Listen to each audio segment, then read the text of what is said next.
West Coast, man, you know where it's at. Best place to relax and kick back underneath the palm trees. Talk about reptiles and spit facts. From BP to GTP, emeralds to Ackies, the city by the sea where we rock the crease khakis. I don't need no AI intro because I've been at the style. Come kick it on the West Coast and talk about reptiles. Reptiles. About reptiles. Style. Come kick it on the West Coast and talk about reptiles.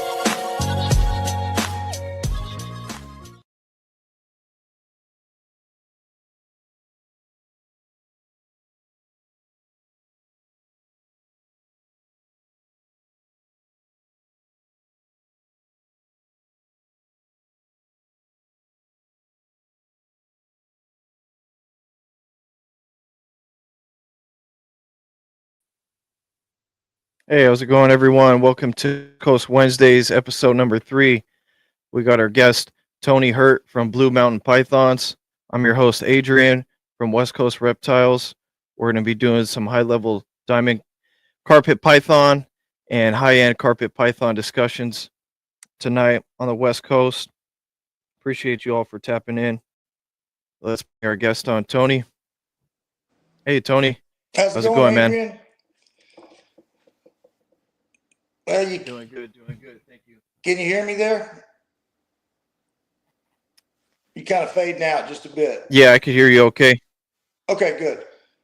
Man, that was a hell of an intro. I didn't know you had the musical chops. Very cool. Yeah, for sure. We'll run it back in a second. Appreciate that. Just let's get straight into it. You know how we do on the West Coast, guys. Tony's been on a lot of podcasts recently, so we're not going to waste this time asking him same questions over and over. And we're going to get straight into it. What is your observations of the behaviorism of a carpet python? How are they acting? Are they cruising around, or are they perched up? Are they arboreal? Do they stay on the ground? Things like that, Tony. Can you tell us about the behavior of a carpet python? Absolutely. I think the way that carpet pythons behave is one of the most attractive things about them. It definitely drew me to the species. They really are active baskers.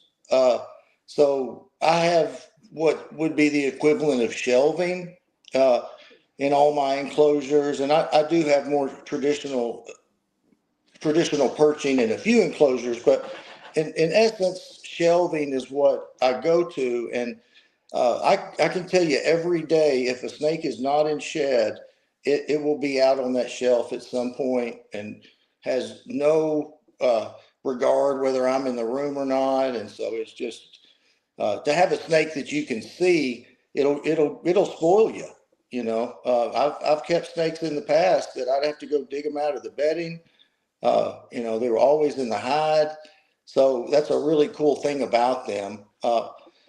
Your question was kind of loaded in that we could really talk about that a lot. I think behavior, as far as the way that they conduct themselves, has a lot to do with the season. I've been really entertained by my diamonds this winter, and I've got some 4-year-old diamonds that are really coming into sexual maturity, and the males are so much more active.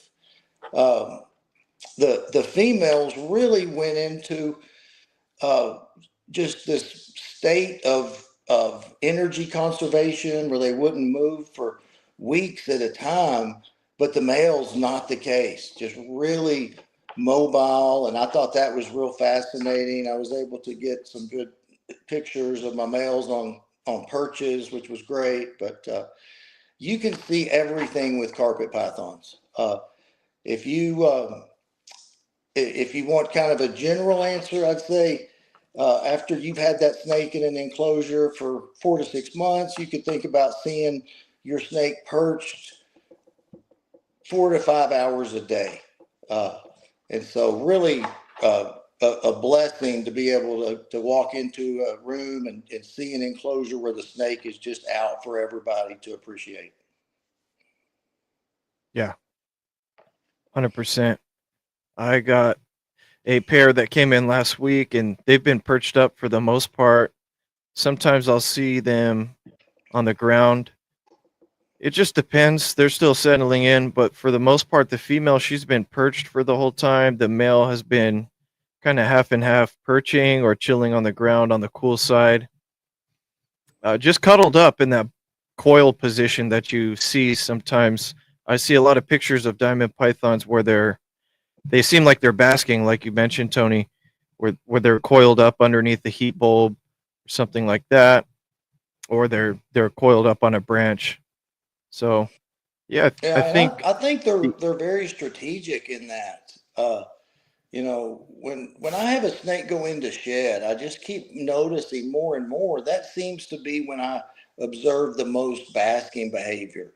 And that basking behavior is very deliberate, as if they're just trying to suck as much heat as possible, as opposed to after a meal, I will see them just put their coil that has the meal in it, the centralized area, right under the apex of the heat. And maybe the rest of the body is out more at a room temperature. And that's kind of fascinating to me. And to that, I use halogen bulbs, which I just really enjoy. I think it replicates the sun a whole lot more than anything else I could provide. yeah, I was running halogen bulbs as well. Those went they were somewhat discontinued here. Did you buy a bunch of them before they got discontinued? Or are they discontinued in Texas, or is it just California?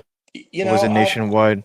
that's a good question. I got these bulbs when I bought my Focus cubed enclosures, and I did buy one extra for each enclosure, so I've not bought them since. So I may have trouble. I don't know. Okay. Yeah, I used to order the halogen bulbs on Amazon, and it said you just really can't find them anymore. I found Okay. some heat bulbs I've been using for my Ackie monitors. I have some heat bulbs from for like cooking purposes or something like that, like a hot light Okay. for cooking. I think they come in 125 watt and 250 watt. I've been running a 125 watt for quite some time now. They burn out from time to time. That was what I liked about the halogen bulbs is they didn't burn out so quick as much as like an incandescent bulb. And I did replace mine at a year, based on Stephen's recommendation. I didn't really think they were performing poorly. I just felt like it was time to switch them out so I wouldn't be confronted with an issue of them performing poorly and me not observe it or know about it. Okay. What's your thought on that with those bulbs? And I'm sure the quality of the bulb has a lot to do with that, but I feel like if I get a year out of it, I'm doing pretty good. Yeah, I can't speak too much to the bulbs right now. I'm not running any bulbs per se. However, it does segue into a good topic that I would like to have brought up is food cycling or temp cycling or seasons, as you mentioned. So right now I'm in Cali.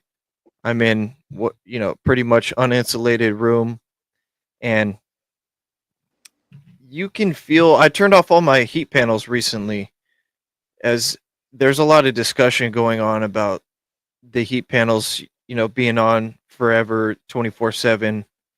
The Right. thermostats I'm running right now don't have night drop, so right now it gets about 80 in my snake room during the day. I'm out here in Cali, so it gets pretty warm. It doesn't drop that low. So right now I'm running somewhat ambient. Right now I do have a radiant heater, a Yeah. oil filled heater in my room, so it doesn't get too low at nighttime because it is still pretty chilly out here in California at night. Somewhat, I definitely feel that summer's coming up though around the corner. Oh, yeah. And I can feel it. So just imagine what these snakes feel. Uh, Yeah, And I would just speculate that they are just so much more in tune to the change in temperature, barometric pressure. But to your question, I'm just always each year I feel like I get better at honing in on putting them through the season that we're in. Thinking about them on a four season cycle. I will feed heavily, what I consider heavily, because I feel like I'm either feeding or changing bedding every day. Uh, I really load them up in the early spring, late spring, and then early fall, late fall, as we get into a winter that's going to be no food, and then a summer that's going to uh, food very sparingly. In some animals, I may just not feed. I feel like they really need that downtime, and I'm always kind of evolving this season focus that I have, and it's just a work in progress. But what I just described is kind of where I've developed where I am now. Uh, but it feels good. I like the different behavior that I'm seeing. And, you told me you got some diamonds recently. Congratulations.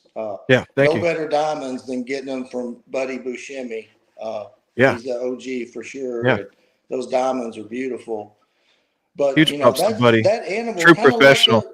a lizard, man. We got to really treat these things like they're seasonal, and their behaviors change seasonally, and that's what helps uh, reproduce. Just a lot that leads into that seasonal approach, and I feel like that's as become more experienced as a keeper, then I'll continue to develop that. Uh, Do you but feel like carpet pythons metabolize food faster than other species? they're sure good at it.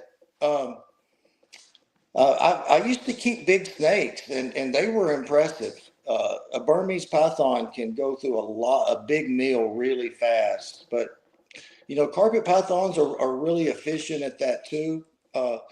So you would think in the wild they may be in an area that they eat a meal once a week, and then there may be some in an area that they eat a meal once every 3 months. So they have to be able to adapt to all those different situations. Um, but yeah, just a remarkable animal. And I see you keep green trees, and I think green trees you don't want to feed as heavily. So maybe you're just seeing the difference from a carpet python to a green tree python. Yeah, honestly, I haven't even seen a bowel movement yet. I barely just got their first meals in them. We'll get into that as well. Yeah, Back on the season topic. So, like I said, I'm in a pretty uninsulated room. I think these animals are smart. The big picture, what I'm trying to get at here, Tony, these animals are smart, bro. They're I unless agree. you're in like a basement, unless you're in some like basement that's very y- temperature controlled. I feel like even then they probably still know. They can feel what's going on just naturally. This whole like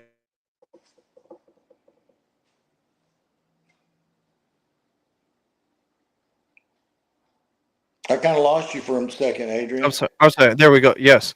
So the template cycling thing, I think it could be somewhat somewhat of a, I don't want to say a myth, but you have to just take it with a grain of salt.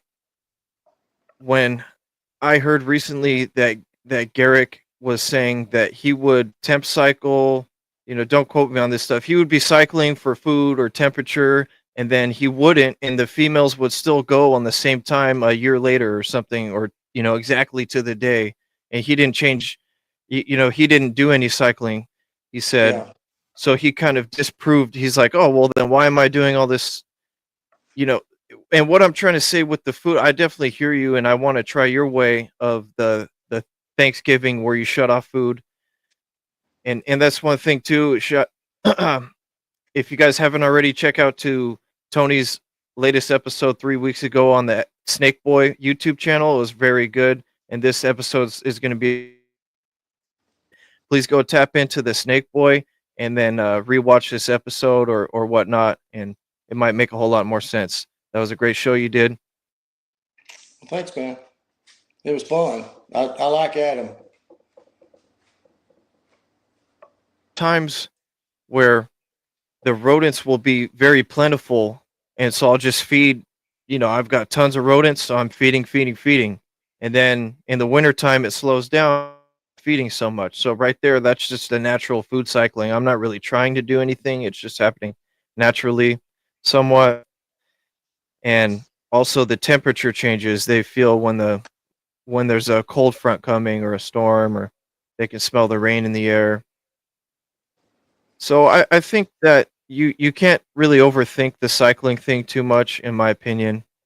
And in the summertime, I do like to run a little more ambient over here. Well, the NPR guys have talked about getting into the rhythm of the room, and that kind of my rhythm is a seasonal approach. And Adrian, I think there's probably 100 different ways to do what we're trying to do, and carpet pythons are very forgiving. I think there's a scenario where you could just be a pet owner, buy a couple snakes, keep them together, and you might get eggs. But obviously, we're trying to put ourselves in a position where, as a breeder, I just want to do everything I can to help put me in a position to be successful. But also, that entertains me. It entertains me to think about this and these little idiosyncrasies of the way that we keep them, trying to tune in to them and how they behave. I just think it's fascinating, and definitely increases my enjoyment of the hobby. Yeah, 100%. Yep. The more you tinker around with stuff, the more you get to interact and understand the animals. And the Thanksgiving food cycling, when you shut down on Thanksgiving, and you, what day again do you start back up? And you just said in April, or I'm sorry, in March you started feeding again? In late So, March? I used to go by like Thanksgiving and then after Valentine's Day. And I realized that was just kind of a lazy effort. So what I've started to do is really watch my weather. And when I start getting my daytime lows start to consistently be in the 40s, and I live in Odessa, Texas. We have a very short winter, uh, but I'll shut them off food when I feel like our winter hits. And then I'll do the same thing in the spring when I start to feel like I can keep safely meals in these animals that are getting down to 50 degrees. We got down to 39 degrees in this room. Uh, so I wanted to make sure that, our ambient lows were staying in the 60s. And so that's when I hit that mark, that's when I started my early spring feeding. And when Okay. I said Okay. earlier that I would feed heavy early in the spring, that's also, I should preface that by saying I will ease them into feeding before I just start really trying to push them. Uh, and Yeah. when I say push them, my adult females, whether it's a diamond or a diamond cross, 6 feet long, probably 5 pounds, probably feed those animals the equivalent of um, two medium mice, or not mice, two medium rats, and a couple pieces of chicken parts, and maybe a few mice a month. And that would be a heavy fed month for me. So is that all of So that that would stuff be in like one March, meal? April, May. Sorry, Adrian. Is, is that all of that food item at once, or how No, no. often are you feeding? Really, no schedule. There might be a couple of those meals back to back, 2 or 3 days apart. just really whenever I get the gumption to do it, I just know I need to press my animals in March, April, May, starting to wind that down into June as we get into summer. But I'm going to just be conscientious about feeding these animals more during the spring months, and then of course the fall. But if you know, and you're new to carpets, so you've got a lot of really fascinating things to discover. But sometimes your animals will tell you when it's spring. You know, when I take these things off food, they're pissed for a month, and then they chill out. But then they start to tell me when the weather's changing, and so I'll kind of tune into that as well. Okay. Yeah, I had a thought of when I try to feed, I like, excuse me, I I know that they just ate a meal and I won't feed them again for 10 days or so. I don't want to feed them a meal and they're halfway digesting that meal and then I feed them another meal and then it just like they never finish their last meal. So that's my thought process in my head is I want them to digest that meal that I give them, whether it's two small rodents or one big rodent, just digest that meal before I feed them another one, and then it just kind of adds fuel to the fire. That's my thought process on it. I just want them to digest the meal, and And I don't think you're wrong. I think that's a very safe way to think about it. But we've learned that it takes 3 weeks to completely process a meal. Uh, and so, by that logic, you really could only feed every 3 weeks. Well, I'm just not going to do that. So, yeah, being aware of what you're indicating is let's just don't wear this snake out. I'm going to stress their system during 2 seasons of the year, and then I'm going to give their system a big slow down yeah, 2 seasons of the year. yeah, yeah, definitely. That's what I'm trying to build a nice conversation here, high level Yeah. discussion. Please smash the like button, guys. Leave a comment. Let us know you guys have learned anything so far from myself or Tony, man.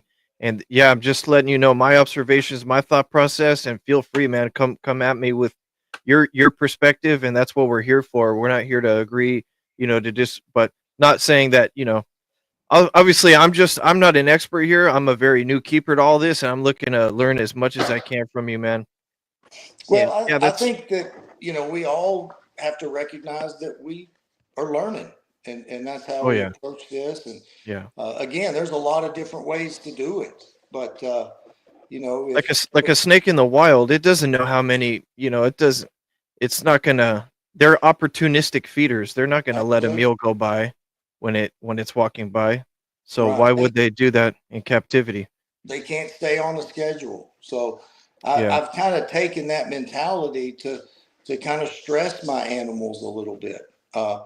I do shut heat off at night for everybody that's older than about a year, but sometimes I'll shut it off for 2 or 3 days.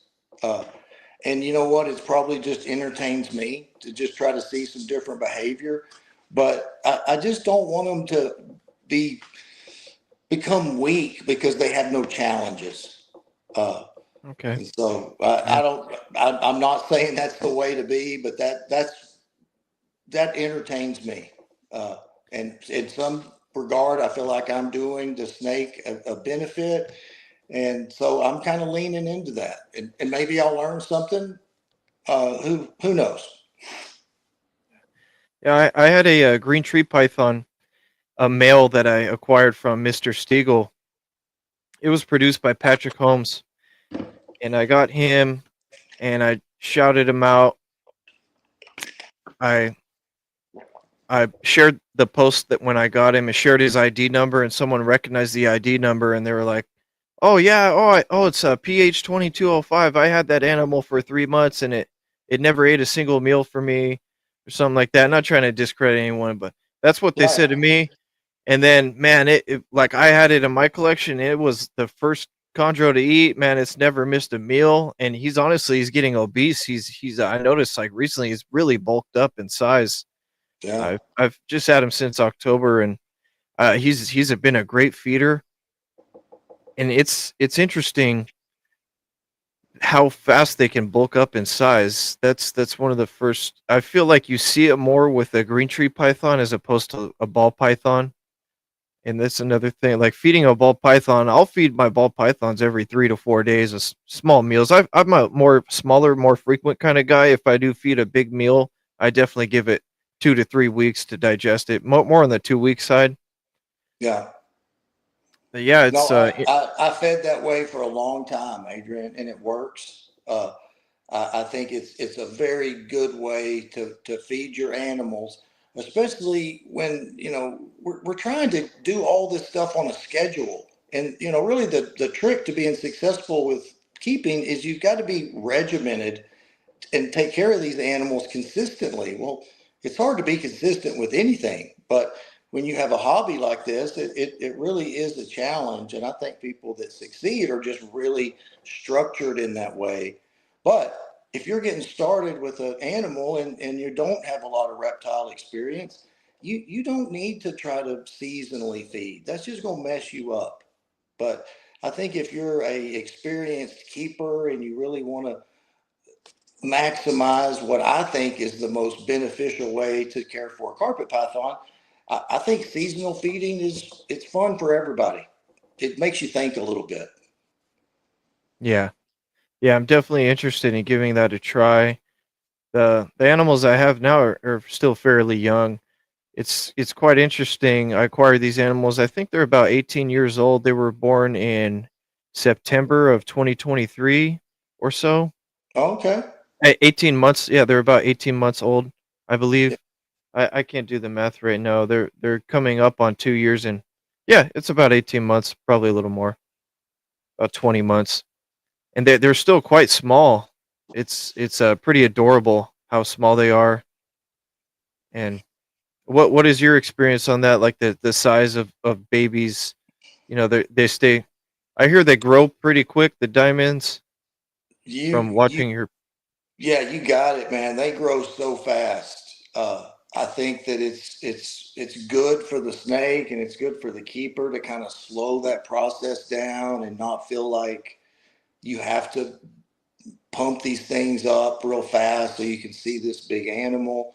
Uh, I think that, I saw your animals. They're beautiful. They look like the perfect size to me. Uh, and Yeah, I, for I sure. would bet that Buddy did not feed those snakes a lot in the winter. Uh, and, a younger animals, I feel like you don't have to focus on seasonal feeding as much because your main priority is to teach them how to eat and be a good feeder for you. So I'm not going to challenge them like my adults, but I got adults in here that right now have eaten 5 meals this spring, and I had one last night. I opened the cage, and he almost flew out of the cage.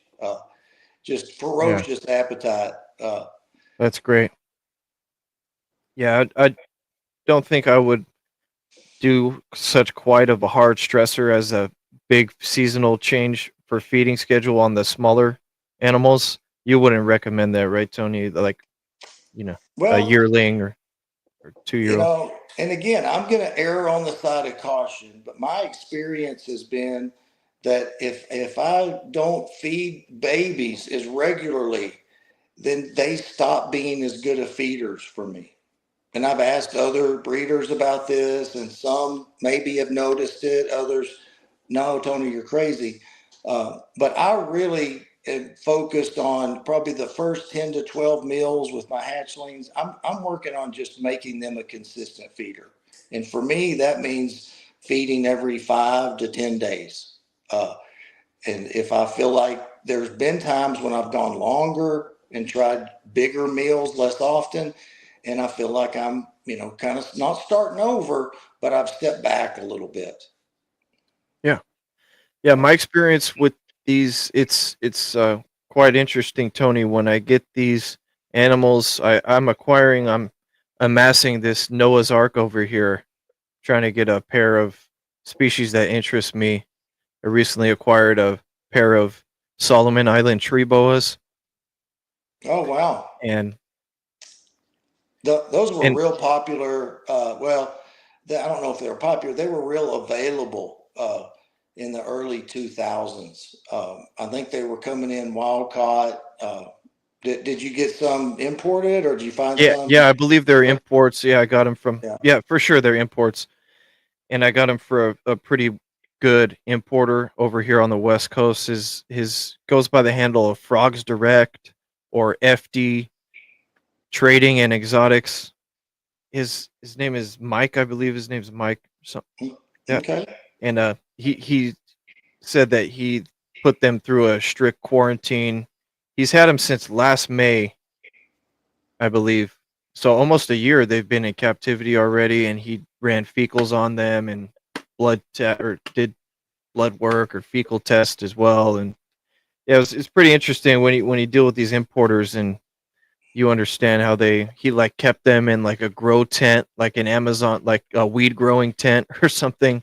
He's like, Yeah. yeah, you should get like a weed growing tent and just put them in there. I'm like, I don't have space for a weed growing tent, dude. Like, but it's pretty interesting what some of these guys come up with. He's got frogs and stuff hatching out and big No, pond. that sounds like a pretty innovative idea. Yeah, Uh, you gotta you gotta realize reptile keepers will come up with some innovative ways to take care of reptiles. I'm always fascinated by things that I see, and so many talented people. But yeah.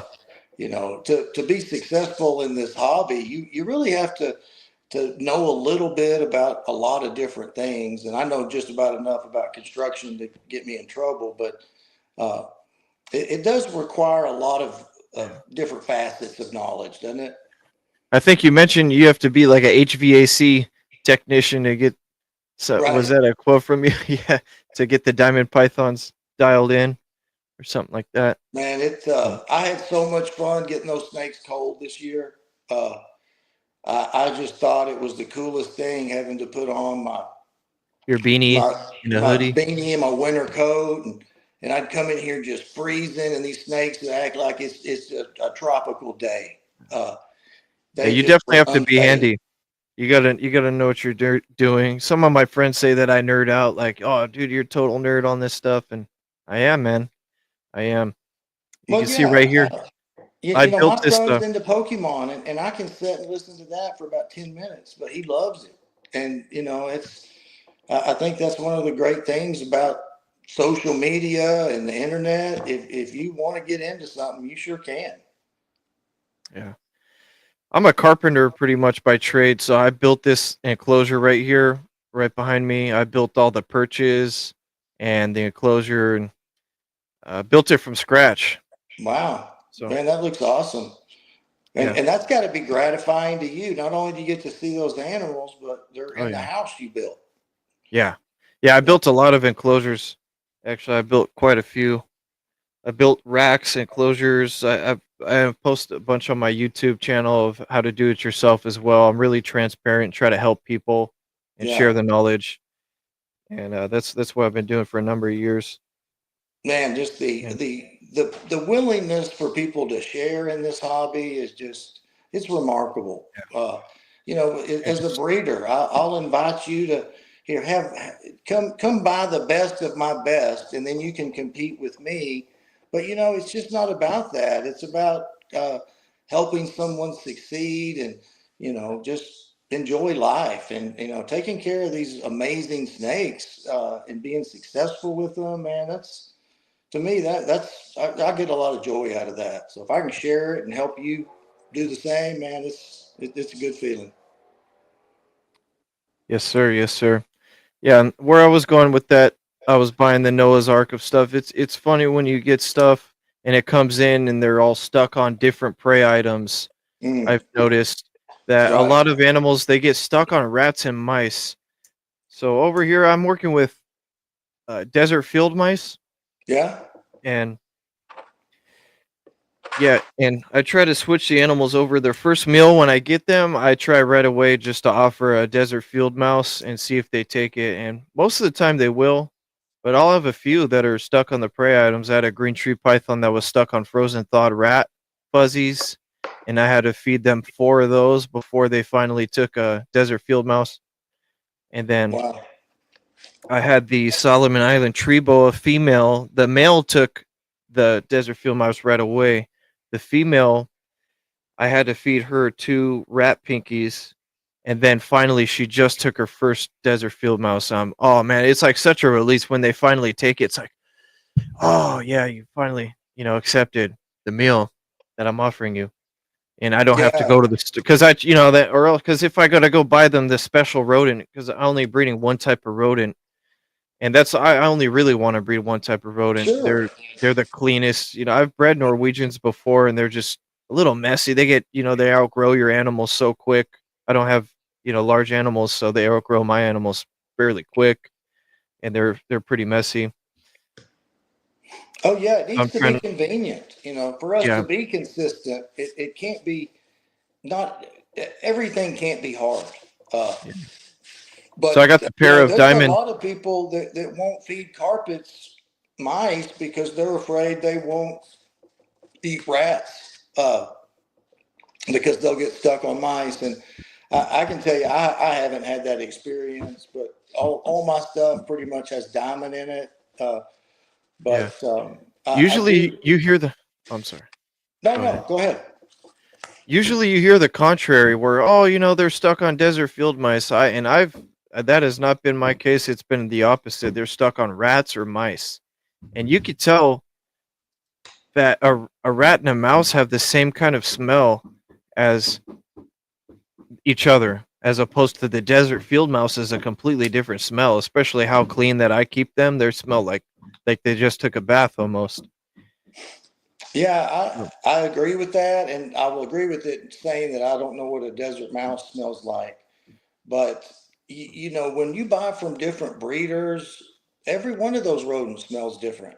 And I have seen instances where good feeding snakes were reluctant to take a feeder from a different producer, and that has to be Okay. smelled.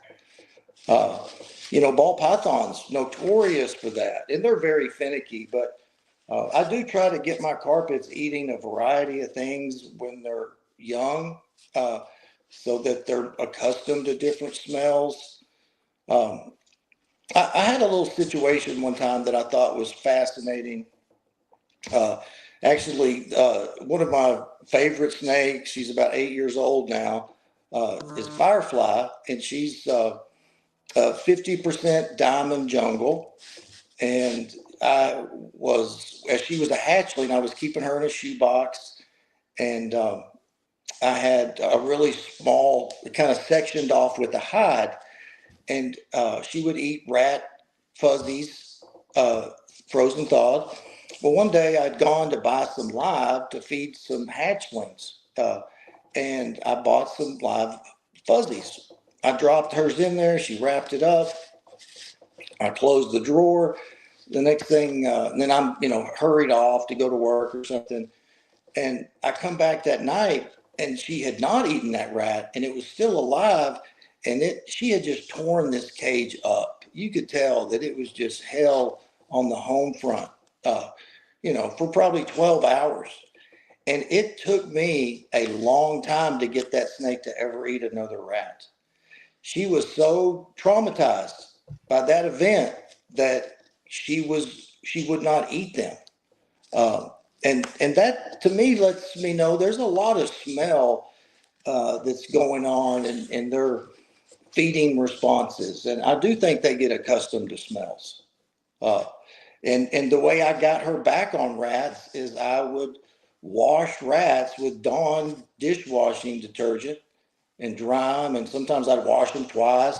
Uh, and then she would start to eat them, and then I would just start washing them a little bit less, or maybe scenting them with a mouse, and then finally she switched over. But that I just found that fascinating that a snake could get mentally traumatized by just being in an enclosure like that with a food source that she would eat all the time. She just hadn't eaten alive anything, and I think that just was what started the whole sequence of events. But just interesting. Yeah. Yeah. 100%. I acquired that pair of diamond pythons from Buddy, and the female took a desert field mouse right off the bat, just boom, right away, took it down. And the male, I offered him three in a very short time period. She took it the first night. I unboxed them and put her down. A couple hours later, she was all settled in and offered her a meal, and boom, right away. Because I saw on the feeding card, Buddy supplied me. First of all, Buddy, the packaging that he sent me, and it was in a big giant box, and it said perishable, very professional U-line box, and inside the box was a sealed styrofoam container, another container. It was a styrofoam box inside the box, and the animals were in two styrofoam boxes inside that styrofoam box, and taped shut with some padding so that it couldn't bounce around. And just the most professional. I've never seen anything like that, and I've acquired a few animals through FedEx, and I've never seen an animal ship that professionally packaged before. It's very impressive. Buddy's Well, a very professional, that and sounds like Buddy did everything he could to make sure that those snakes made it yeah, as comfortably and as safely as possible. yeah, Uh, yeah, but and yeah, I'd like to see an unboxing video with that setup. I've tried to picture it, but it sounds like they may not have even known they got shipped. Uh, yeah, yeah. It was very professional. Yeah, I have pictures of it all and all that. Don't think I did the unboxing video, and he supplied me the feed card with the lineage charts. I requested his policy is he every green tree python he sells comes with a nido test, and diamond pythons are per request. I yeah, requested the test on the animals, and he said they came back negative, and he emailed me the results from RAL, and I got them. This is how I like to do stuff. I was told by a good mentor that whenever you pick up an animal, have the morning of you go to pick up an animal, swab some other animals that you want in your collection. Swab those animals, have those swabs ready, and then when you go to grab your animals, unbox them right away, make sure everything's okay, and swab them right there, and then walk back into FedEx with all your swabs, and then mail it straight out. And that's been great advice. That way, you're not wasting time on the shipping, and you're swabbing the animals immediately, straight out of the FedEx box. There's no, you didn't bring them home yet, and put them in your yeah, quarantine area yet. That's a very good observation. So I did that, swabbed them. I got a nice good swab on both of the animals. I was quite surprised on how well they swabbed and good. how easily they swabbed. And yeah, results came back negative. And so that's how animal transaction should be with mostly any snake, uh, any python, especially that you're buying in this industry. It Yeah, should be swabbed before shipping and after shipping, and there should be some type of agreement before any money's even exchanged at all about that. I feel like that's not talked about too much enough. That's not talked about enough. There's a lot of well, I know that protecting our collections is paramount.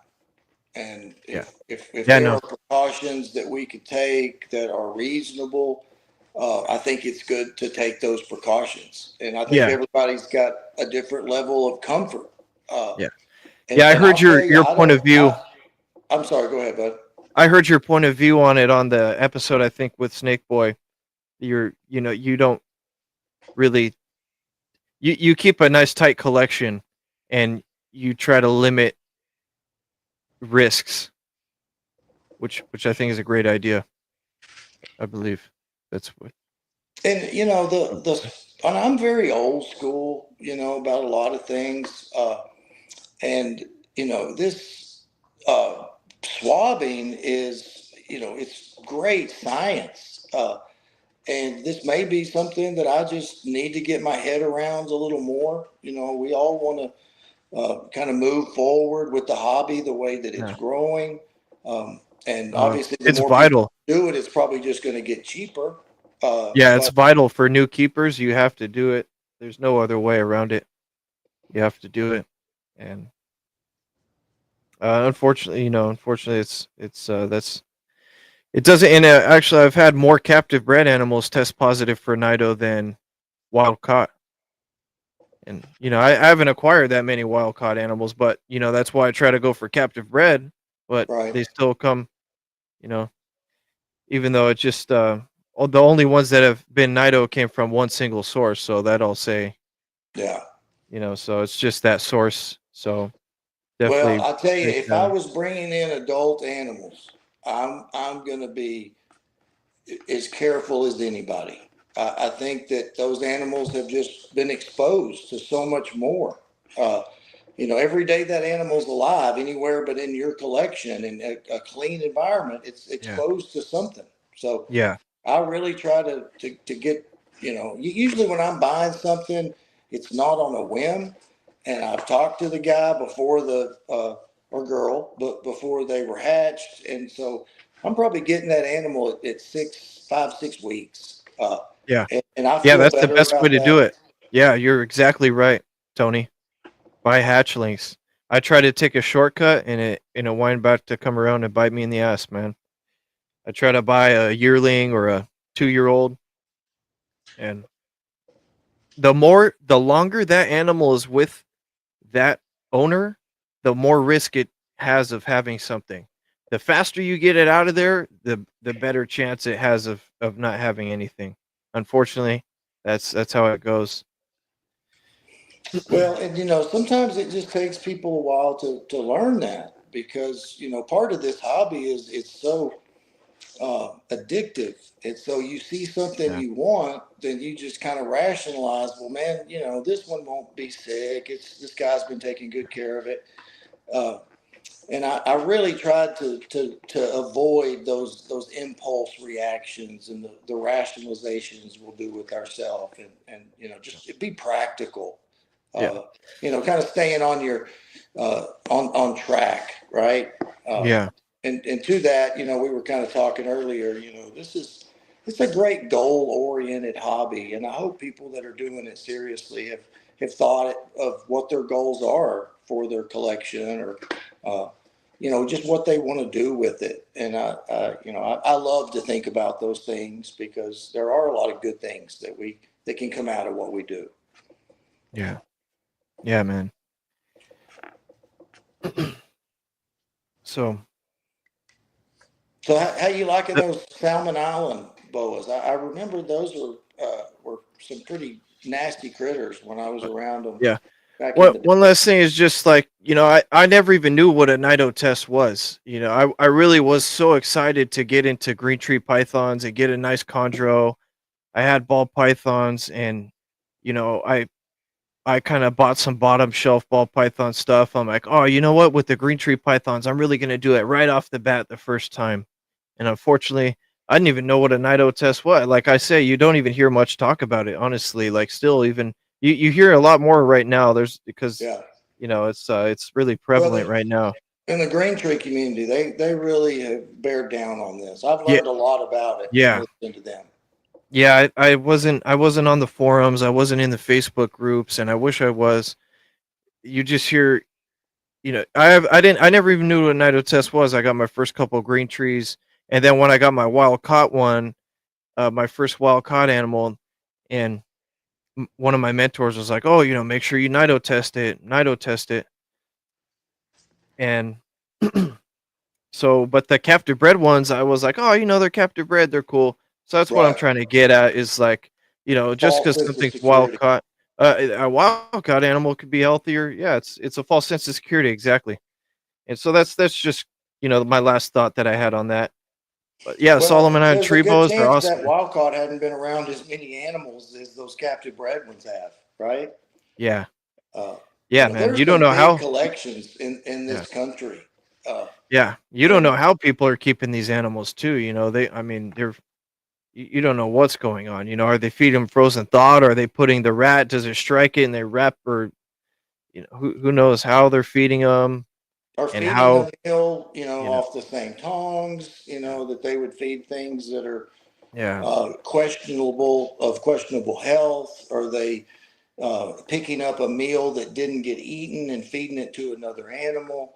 Yeah. Um, you know, I think it was fortunate for me that I was in healthcare for a long time, and you learn how to create sterile fields. I think just the concept of keeping things separated and clear of contamination is just comes a little more natural. But I do hear people talking about that. And again, just any way we can improve the way that um, that we take care of these just amazing animals is Yeah. it's Like a a win water for bowl. everybody.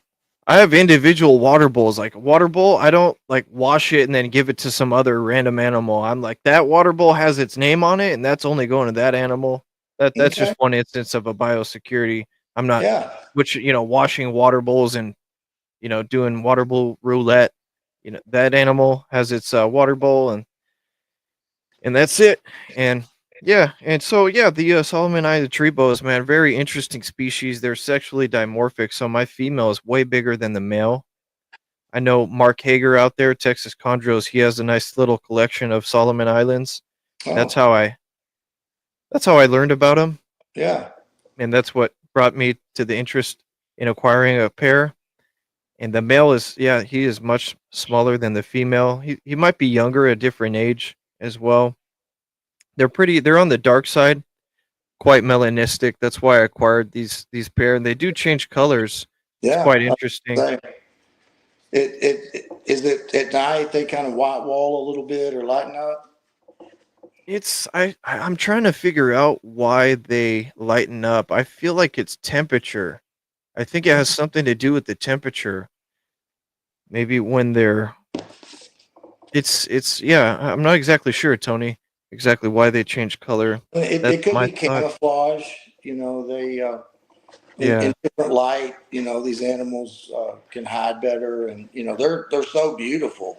Just Yeah. very They're apparent. very gentle. They're gentle, docile. The male is perched up most of the time. He's very small, Yeah, lightweight. The female, I find she likes to just lay on the floor a little more. I'll find her if I miss the cage, she'll get away from the substrate and go onto the perch to dry out. And it's quite interesting observing them and learning from them. I feel like they do drink a lot of water. The Solomon Island tree boas. It's quite interesting. You got to make sure you have a lot of fresh water in okay. there. Do you think that could be dehydration from being imported? No, I mean, like I said, they've been in captivity for almost a year. Yeah, I soak them. That's another, like all the, like if you ever buy an import animal, I don't think really, no matter what animal it is, just soak it immediately. Just put it in a soak and check it out. Just observe that animal, inspect it, and the best thing to do is hydrate the animal. Fresh import, right. whether it be a green tree python, Solomon Island tree boa, and make sure you don't have too much water in there, especially with emerald tree boas. I soaked the shit out of my male emerald tree boa I acquired at the January Pomona show. I got a male emerald tree boa, and I soaked him, and he's doing great. He's really, yeah, I have no issues with him at all. He shed some huge sperm plugs, and he has had two full sheds since I've acquired him, and he's just looking great. You could tell they get rid of that bush meat, like Ryan Young says. They have that bush meat, that wild skin when they Yeah, come from the wild, that UV burnt bush meat. And he's had a couple sheds, and he's really lightening up and just a really bright green. And he was, incredible animals. Yeah, yeah, he was really snappy when I first got him, and now he's tamed down a lot. I could just pull his removable perch out whenever, and he won't strike. And it's awesome working with these animals, man. It's you got to work with what you like. yeah. Well, I can tell you love it, man. That's what it's all about.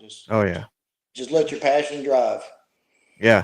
So the diamond pythons, I acquired that pair, and the female, like I said, she took the desert field mice right off the bat, and the male I offered and three times, and he refused all three times. And finally, I'm like, okay, I'm not gonna wait any longer. I'm gonna go get the rat pinky as quick as I can from the pet store. I went and got a nice little small rat pinky, nothing too big, just to get him going, just to ease him in. And almost immediately after I dropped the rat pinky in the tub, he took it right away. I'm like, oh Yeah, Of course, dude. So I'll try to offer him another. So that's like I said, on the green tree python, it took me 4 meals to get it onto the desert fields.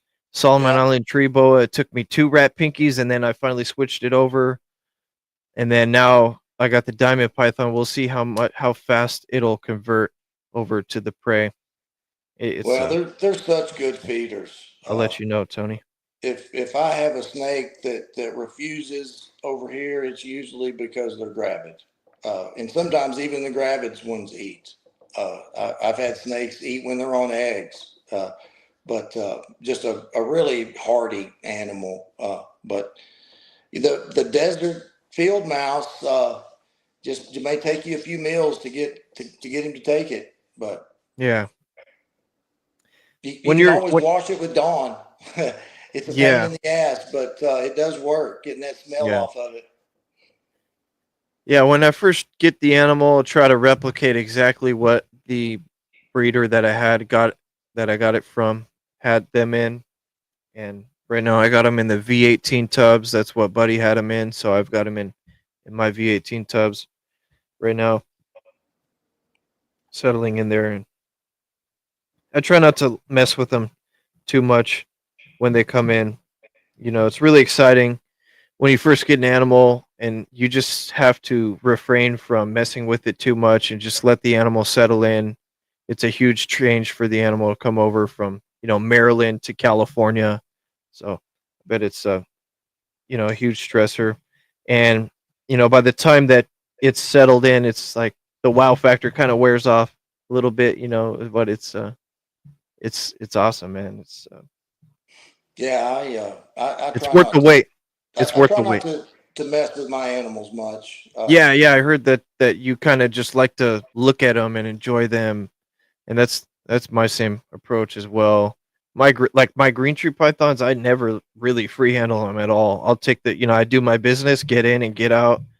I do not free handle, much of honestly any of my animals. To be honest, I don't do much free handling. Yeah, You know, it's strictly not my. business. It doesn't bring me a lot of joy. I do like to make sure that the animal knows that it's safe to be handled. Uh, but as long as I get an animal out a couple times a year and Yeah, put some hands on it, but I do want to be able to easily clean cages, and I just very purposely don't keep animals that are too hard for me to deal with. Uh, it just makes it not enjoyable for me. yeah. Yeah, I try to get them out in the sunlight as much as I'll take them outdoors. I'll put them in a tree. I have a nice little tree. I'll set the perch in the tree and just let it go in the tree for a little bit. Or if it's my Doomer's boa, I'll go set her in the grass and she'll get some sunlight and get to move around and move those body parts.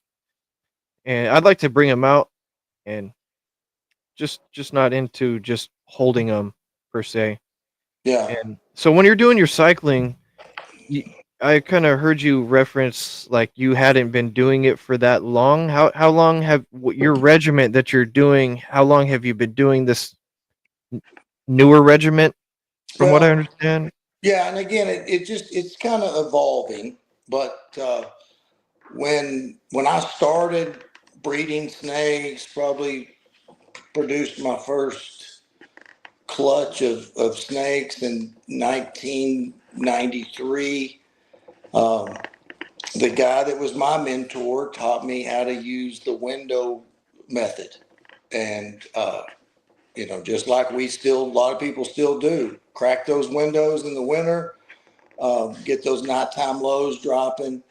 That works for a lot of species.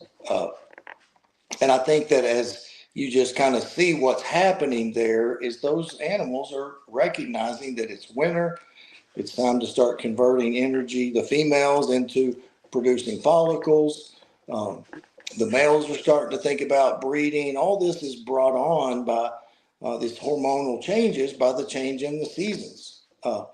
So, if we have changes in behavior in the winter, that would result in change of behavior in the spring, then there's probably changes of behavior that happen in the fall, in the summer as well. So I really just try to cue into those things more, and try to make sure that my animals can in some way feel those seasons, so that they stay seasonal.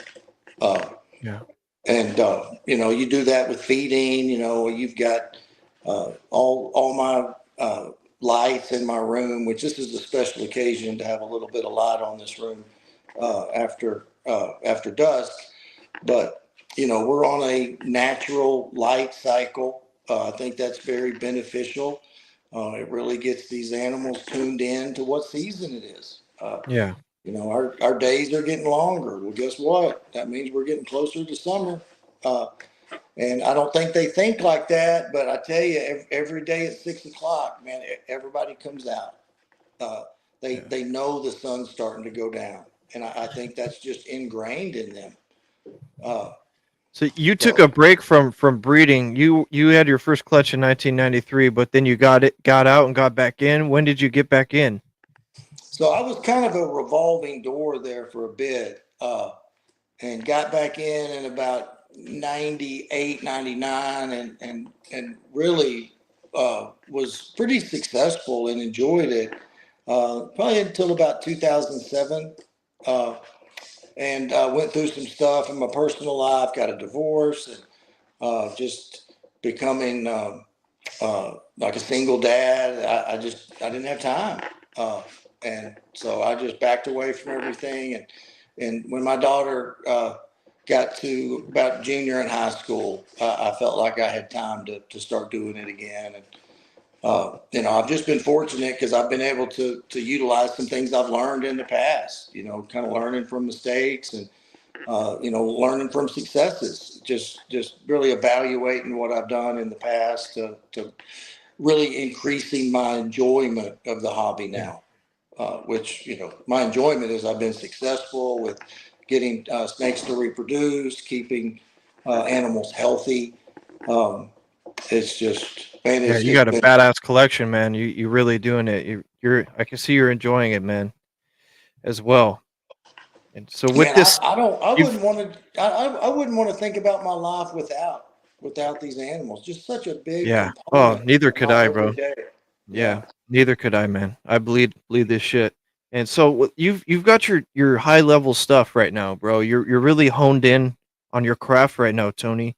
So with this high level stuff, how many clutches have you had with this? I know you've been a breeder since 1990 and all that, but with this new thing you're doing, man, I don't know if it's new or not, or you've been doing this shit.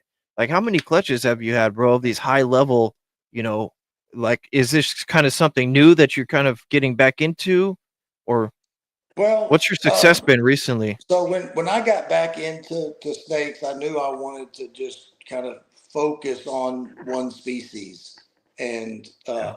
I didn't realize that I was going to fall in love with these diamonds as much as I did. But I just wanted to do something different. And I love carpet pythons. I like jungle carpets. I like IJs. Just the inlands, man. Just everything. Really, I'm interested in all of it. Coastals. There's so many cool variations. But I just wanted to do something different. And I was really inspired at a young age with the diamond cross, and so that's what I did. Uh, and it just worked out for me that not there wasn't anybody really doing it. So I haven't. I don't try to produce a lot of babies. A clutch or two a year. This year, I'm hoping to get two clutches. I've got two gravid females, and really anticipating those clutches, and feeling very optimistic. But this is just an exciting time of year when every day you're checking egg boxes. But yeah, so my motivation is to just produce enough to entertain me, and pay for some of my expenses, and just increase my enjoyment of all this. I don't want to get bogged down in taking care of babies all day long. So I think two is about my limit.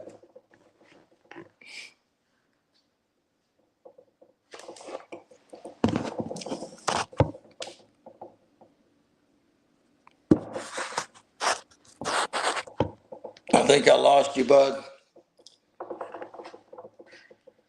We're going to have a brief intermission here. If you'd like to refresh your drinks, throw some popcorn in the microwave. I'm sure Adrian will be right back.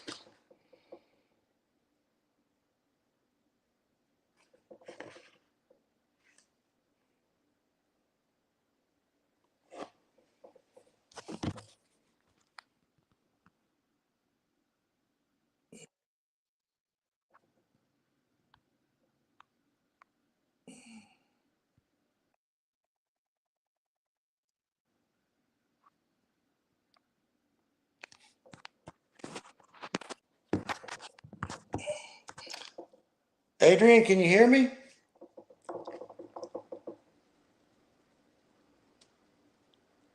Yeah, I bet you're having a connection issue. We're just going to wait it out. But I'm going to take my own advice and run to the bathroom. So, Adrian, I'll be back.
West Coast, man, you know where it's at. Best place to relax and kick back underneath the palm trees. Talk about reptiles and spit facts. From BP to GTP, emeralds to Ackies, the city by the sea where we rock the crease khakis. I don't need no AI intro because I've been at the style. Come kick it on the West Coast and talk about reptiles.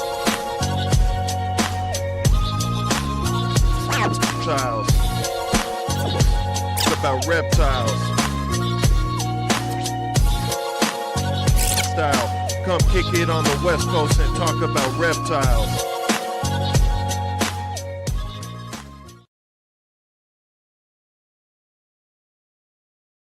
You got your ears on?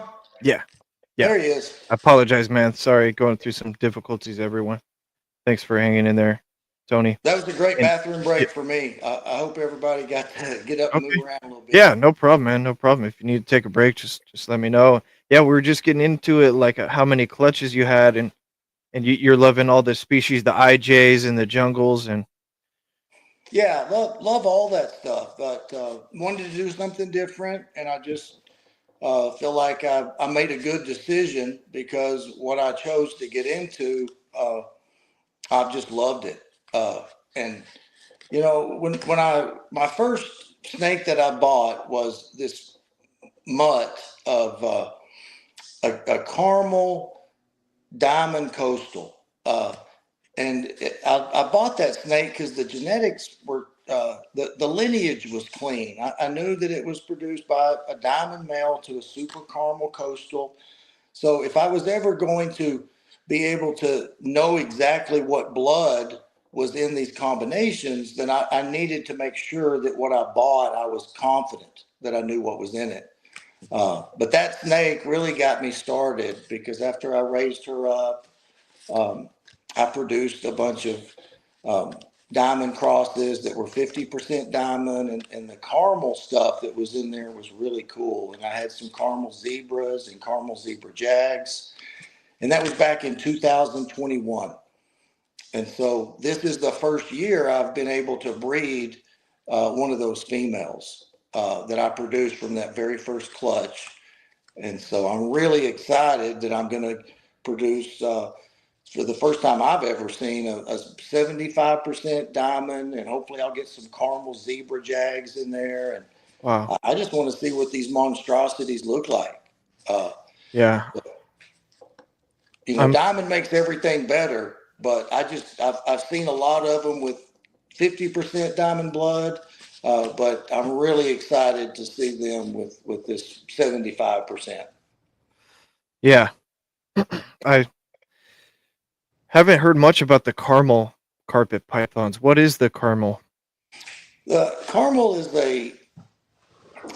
it's a coastal morph that is a kind of a hypo. We've got a few different hypos in the carpet morph world, and those are the caramel is a hypo, and then there's also a hypo that's a hypo, and I think the reds that we're seeing uh, is also another form of hypo. I did get a red jungle jag from Ish this year, and man, those sheds are just so clean and so clear. Uh, it just like anything that has caramel. Those sheds look like green tree python sheds. You can just see through them. Yeah, I Uh, know like ball python sheds, if they have hypo, the shed is clear. You can't see a right. pattern. It's the same way with Yeah. carpets. And I'm not saying it's clear, but it's different. It's more transparent than a non-hypomorph would look. Okay. And when do you usually get eggs? You get eggs in the springtime when you're pairing. You pair up in the winter, and then they go for you in the spring. Yeah, this is about my time right now. Anywhere from mid-April to mid-May, and Bombshell, one of the snakes that you had pictured in your advertisement for this show, she's a caramel 50% diamond zebra jag, and she had her post ovulation shed on April 1st, and so this is about the time I'm going to start checking that egg box every day, with and with bated breath. Cannot wait to see some big, healthy, fluffy white eggs under her. Yeah, let's check out your Instagram right here. I think was was this. I don't know if you can see the screen here. We got a few of your animals. I think I might have taken a screenshot from a reel. Yeah, so Is this the that's bombshell? Bombshell right there. That one that's loading. Uh, just such a unique animal. Uh, Yeah, for sure, man. You've got some high level stuff over there, dude. So nice, man. Yeah, Alex Warren hit me off about you. Really put in some good word. well, And I like Alex, man. He's about as good as they come. yeah, Isn't that snake crazy? It's called a freaky stonewashed wow. carpet, and it came from Don Patterson in Canada, and I don't know exactly what's in it, nor do I know what I'm going to do with it. But man, that's a cool looking carpet. Yeah. That look, if I could have that look and put some really bright yellow in that, man, that'd look cool. It's crazy to think you have that animal, dude. That's insane. That's crazy. Um, Yeah, there's a group that came over this year, uh, but those are cool. you could really fall down the carpet rabbit hole, man. There's it's just a whole new world. Oh man, and every day I'm seeing new stuff. But that's a really cool snake. I waited for a long time to get that animal from Josh Easter, uh, but that is a reduced pattern diamond. He goes by the name of the Fawns, and Okay. just a spectacular snake. That jet black, and he's got yellow and white dots. Just couldn't be cooler. Yeah. This looks like a reduced diamond. Yeah, exactly. Reduced pattern diamond right here. Yeah, so that's the sire to Bombshell Clutch. So that's Duke, and he's a San Diego Zoo Cypress Creek reduced pattern, and just has the real. He has a kind of a different reduced pattern look. So I did produce a clutch with him this year, bred to Firefly, and they didn't look a thing like Dad. But I'm hoping mixed with Bombshell, I'm going to see uh, some reduced pattern diamonds, man. if the gods are kind to me, I'll see some reduced patterns in there. I'll be really excited. Wow. Yeah.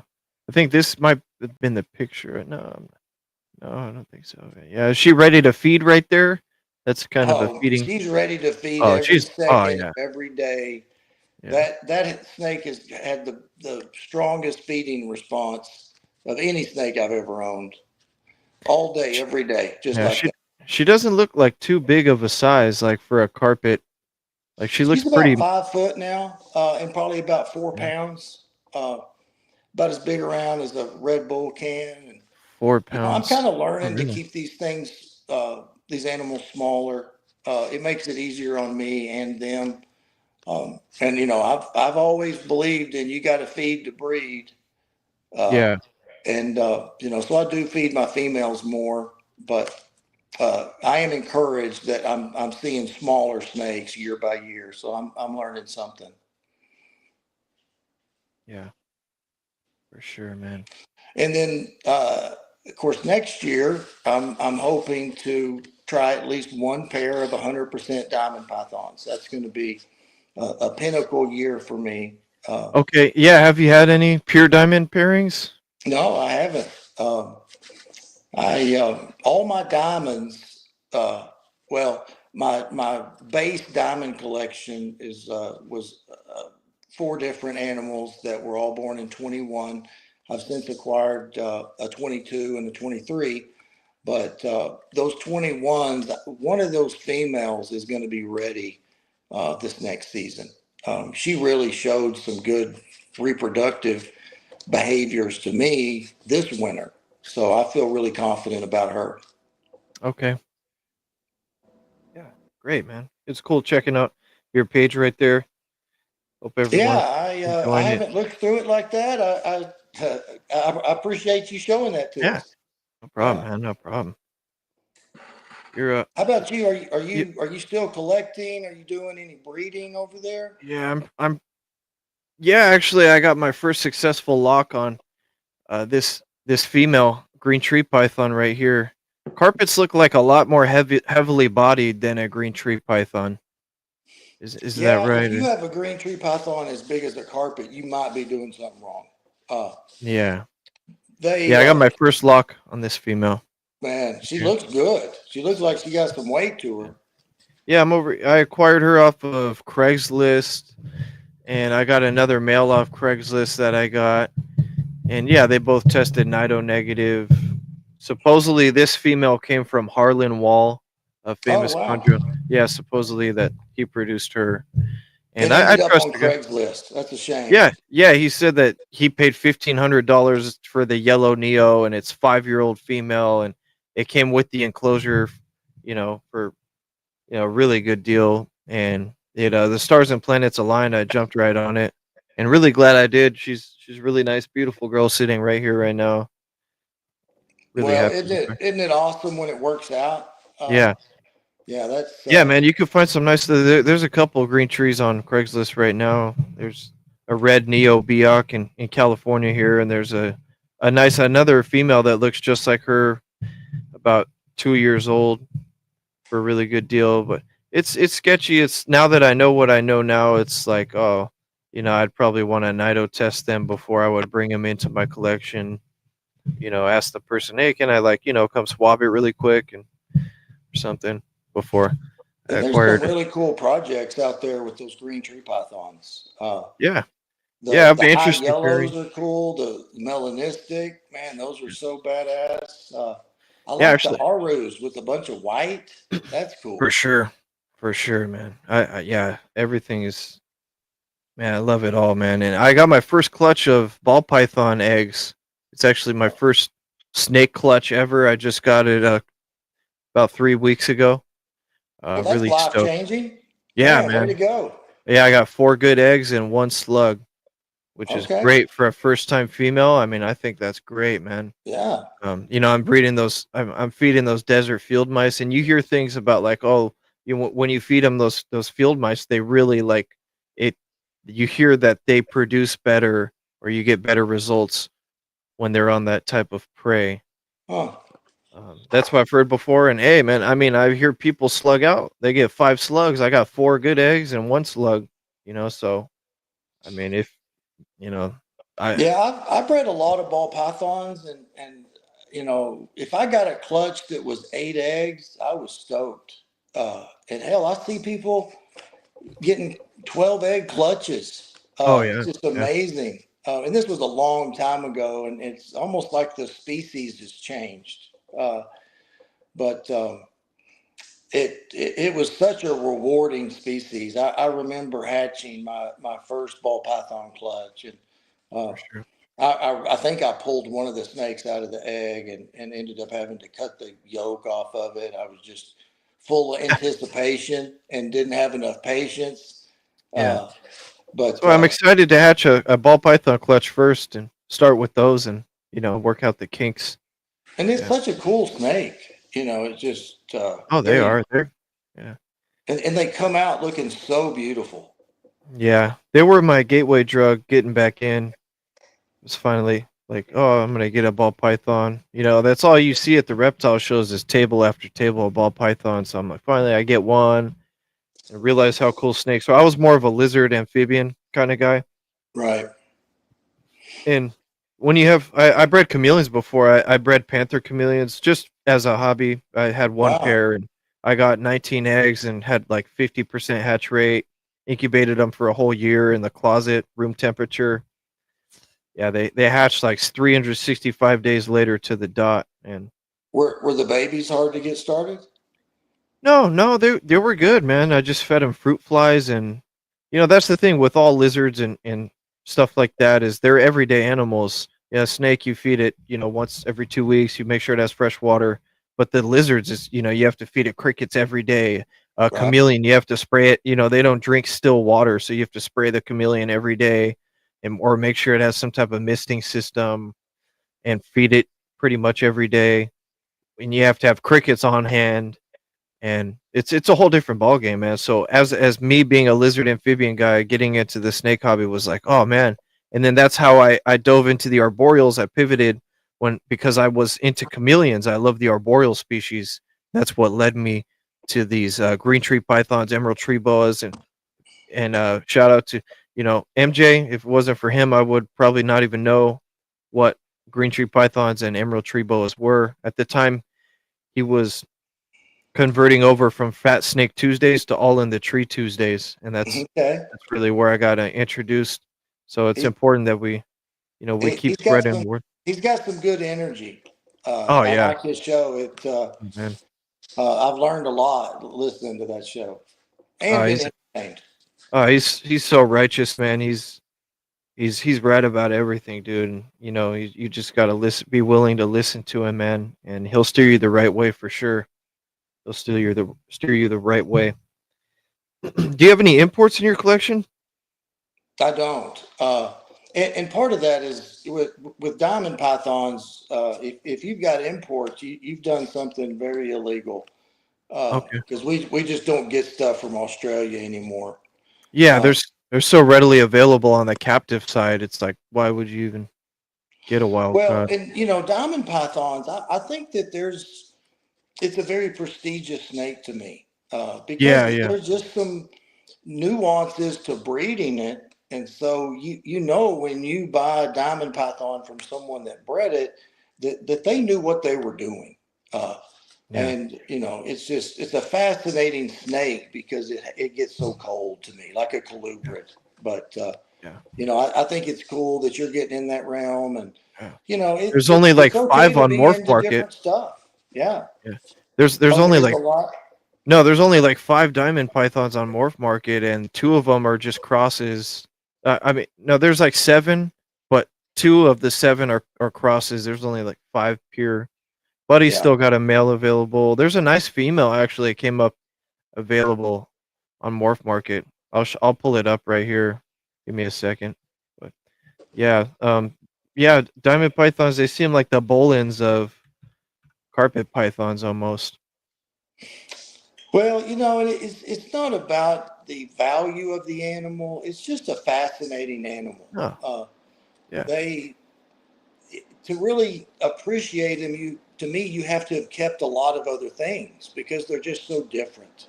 Uh, and I've been around a few scrubs, and they kind of have that, curiosity level. It's almost just like they have a little extra intelligence, savviness to just be able to understand a situation. Uh, you know, I don't get many runners, and you hear about that with green trees and like jungles. Is when you're trying to feed these hatchlings, they'll just take off on you and get scared. But these diamonds don't do that. Very, very curious, inquisitive animals. That's awesome, man. Yeah, I fell in love as soon as I saw. I didn't even I didn't even know what a diamond python was. I came across it somehow. I'm like, oh my gosh, this snake is beautiful, man. It's like, there's all so many different species, man. It's like you could just And I feel like they're yeah. gaining in popularity.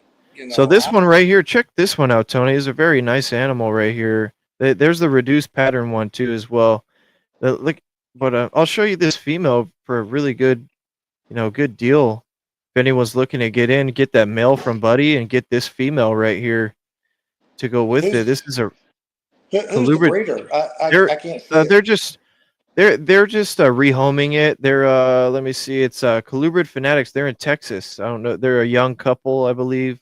Okay. They're out of Texas. That's where I actually found you because I was trying to research like who this animal might have came from, Oh, and maybe okay. it came from you or uh, selective scales. I'm not sure the exact the other carpet breeder in Texas. If it's another Tony, I think his Tony name is. Jerome. Yeah. Yeah, yeah. Yeah. Is that selective scales? Is that his handle? Yeah. Or- And like this Tony Jerome hasn't produced 100% diamonds. Oh, okay. So then it But wouldn't be his animal so either. whoever, I mean, it is a beautiful snake. I would just make sure that you look at the Yeah, for sure. lineage and make sure you know where that snake came from. Yeah, yeah, Um, definitely. You, People that sell diamonds are going to make sure that information is readily available. So yeah, if they don't have that information, I would be skeptical. yeah, yeah. I was trying to like, hey, what breeder did you get this from? And they're like, oh, we got it last Dallas NARBC. It's like I know Tony. I know where every animal in my collection came from right off the bat. I could tell you exactly who. It's like if it's either I'm just that person and I care about my animals and where they came from, or I'm OCD, like, or Well, it's where they just like came if from is important. like That you would think. establishes the lineage. Yeah, Yeah.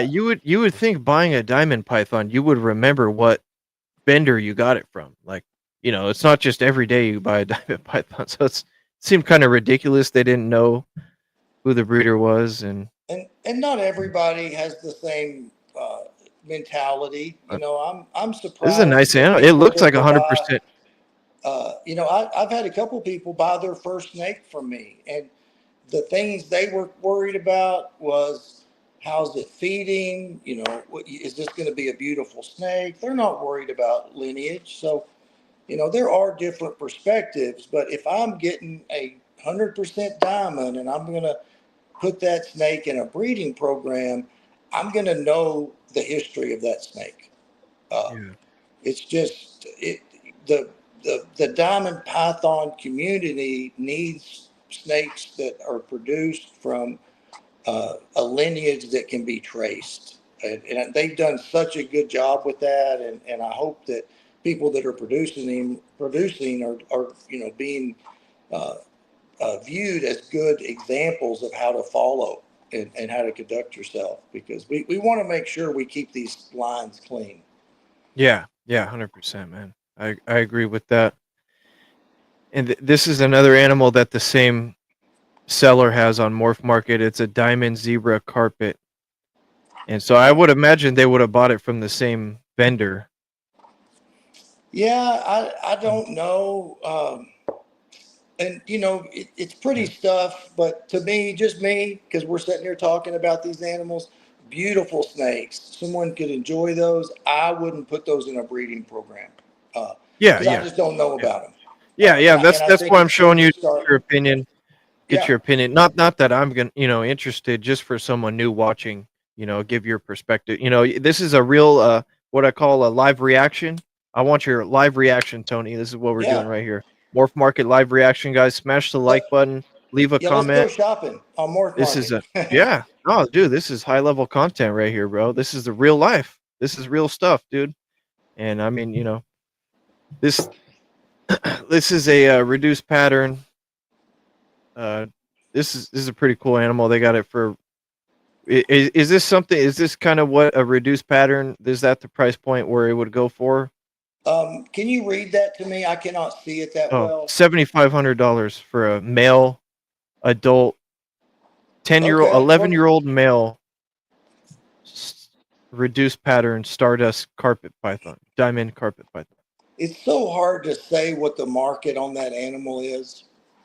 And you're also talking to somebody that would rather have a hatchling. So Yeah. to Yeah, for that sure. respect, I think it's way overpriced. But to the right buyer, and that animal did look like it was white.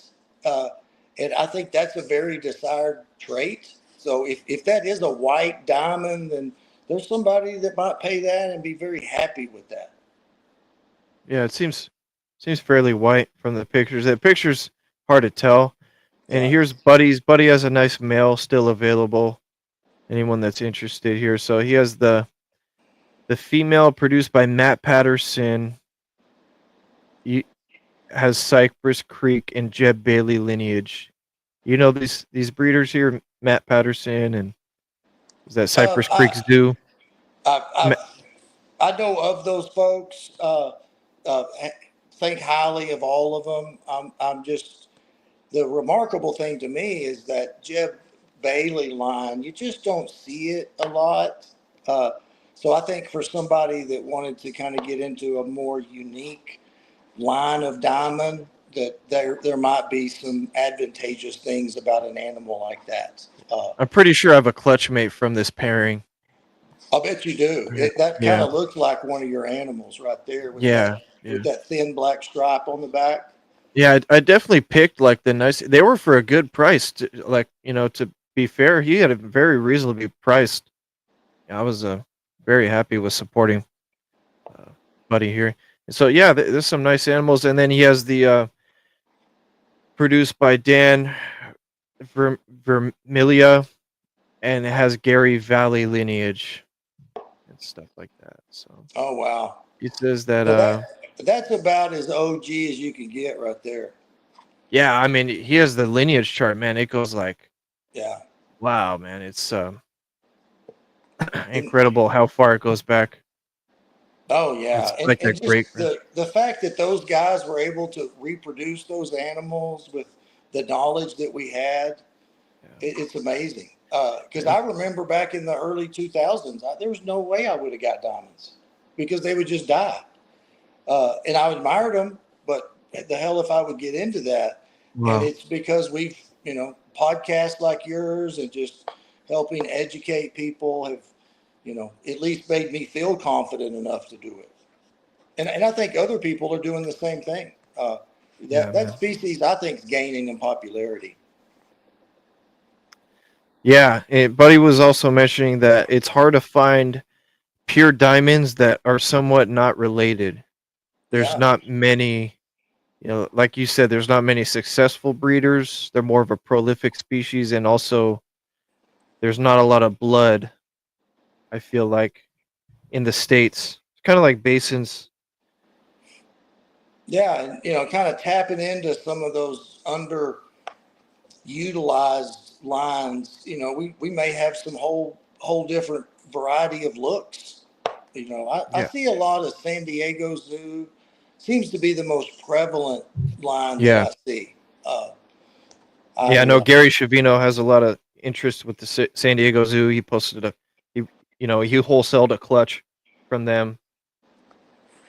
Yeah, Yeah, that's really where I got a lot of the animals that I started with was from Gary. Uh, he's always got something that's just a little extra. So I certainly appreciate him for hooking me up back yeah. 5 6 years ago.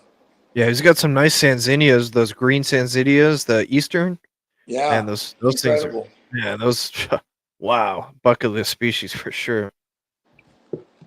Oh I, yeah, can you qu- imagine what those are going to be like in 10 years? oh man. Because people are selectively breeding those. Oh yeah. I'd So hope that so. it's I a really good hope so. species on the rise.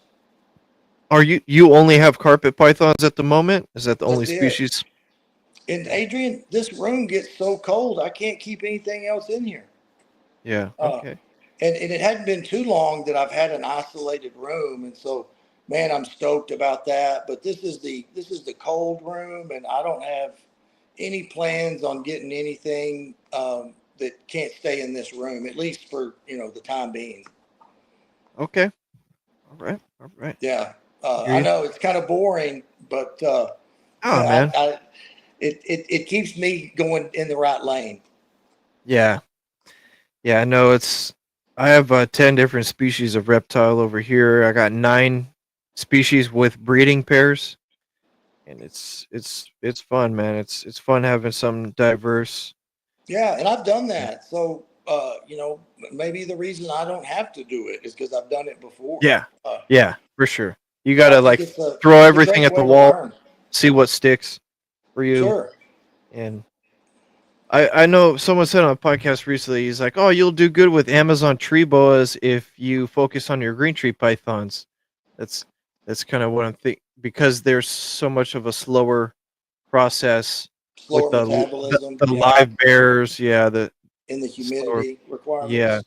yeah. That's I, kind of like an analogy. It's like you might appreciate something like a Solomon Island tree boa if you got a bunch of ball pythons cooking away. It's nothing to keep that Solomon Island tree boa back there. That's kind of my right. thing. Just keep it on the back burner and just have a little project we might. And it's also honestly like a conservation effort. I got some of these more rare speed like the Solomon Island tree boas. There's only like 2 on Morph Market. They're pretty pricey.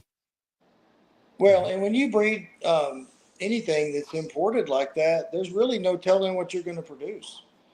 It's Yeah. uncharted genetics. So it even makes it more exciting. Uh, and of course, being able to acclimate wild caught animals, I think, is a skill all in itself. So that's kind of a educational journey. What are all the species that you've bred and kept, like successfully bred or that you've kept? Like what I know you said ball pythons, carpet pythons, you've had Argentines, you Yeah, had and I, green I did get a clutch of Argentines, but I didn't really wasn't responsible for all of it. That snake came in and she had already bred. Uh, but man, those are beautiful, and they're just starting to kind of catch my eye a little bit more. I just like Yeah. that Yeah, I dark, like busy pattern. So I don't know if I would count that since I wasn't responsible for the whole I had process. an But opportunity that almost came up to acquire a female for a good deal and I just had to pass on it. But it looked like a diamond python, honestly. A nice big Argentine black, really melanistic with the white speckling. wow. Very nice animal, and I didn't really know what I was looking at. I was like, "Oh, it's gonna be a big snake," so I did the responsible thing and, you know, thought about it before I did jumped on it. Well, think about diving into that project. There's probably people selectively breeding those that, Oh, yeah. man, you might could get something that just blow your socks off. Uh, Yeah, I've seen the but peach. that's kind of my thinking. If I'm gonna get into something, I want to put a little time into just find the best one. Yeah. Because it just the hunt's exciting, and just the thrill of finding it and being kind of uh, I guess particular and not As they settling. Uh, as they say in ball pythons, you gotta buy with your eyes. right. So what other species have you worked with besides So those? one species I really love is Brazilian rainbow boas, uh, Okay. Yeah. and produced a lot of clutches of those litters. Excuse me. Just a easy species to work with. It was always just so beautiful. I couldn't wait to open these tubs. Uh, and I look at them now; they're so much prettier now. We would breed those for the crescents on the sides, and the bigger the yellow in the crescent, man, we were on to something. And now they're producing them with just a whole full yellow bullet right there. And so tempted, but I think they would freeze in this room. Um, but uh, boas. So I bred a lot of boas, but just normal Colombian boas. Um, and talking about Argentines, I did buy and use an Argentine that I crossed with a Colombian. I'm sorry if that's not kosher. This was a long time ago. But that male was really short. He's like 4 foot long and just a breeding snake. Uh, that, I, that's all I can remember about that animal. We just breed to anything. Uh, we put him in a cage, and I was irresponsible about some things in my youth, but we put him in a cage with a D'Albert's python, and he was trying to court that girl. Uh, just never seen a snake that adamant about breeding. But I don't know if they're all like that, but that one was special. Yeah. Yeah, no, Vin Russo's working with some really nice locality boas, man. They just, wow. Oh, and some of those are so clean. Uh, Yeah. Talk and about I, buying with your eyes. Oh my gosh. yeah. Oh man, there's just the quality of the animals we are able to obtain, just amazing. All Uh, right. but So I I know did breed some Burmese pythons. Uh, I bred some matlock pythons that were just the coolest snakes. I don't know why I didn't pursue that. Of course, things change, but at the time that they just didn't. I wasn't that interested in them. Uh, Kept those snakes in just a drawer, and they just were the easiest animals to care for. I'm Uh, going to I'm gonna look that up real. It's a Macklot's python. Okay. right. See. MAT, uh, LOTS, Matlocks, I believe. Oh, what The is it? Savu. I don't even know what's coming up, Ray. Is this something that it kind of looks like? Like kind of looks like That a is so small on my screen. Let's see if I can yeah. make it bigger. Yeah. Uh, Is they look somewhat almost like a white-lipped python yeah, or you see them in the hobby now. Savu pythons. They are a smaller species. Get 4, 5, 6 feet, but real slender. Uh, and maybe these weren't that long. Maybe 4.5 feet. Uh, and okay. and they were just kind of slate gray with some darker blotches of gray, but in a real smooth scaled snake too. Oh, they're Timor python. Is that what they are? No, but They're they could Tim. be in the same family. I Okay. should know that, but Yeah. They're from like Indonesia or yeah. something or yeah.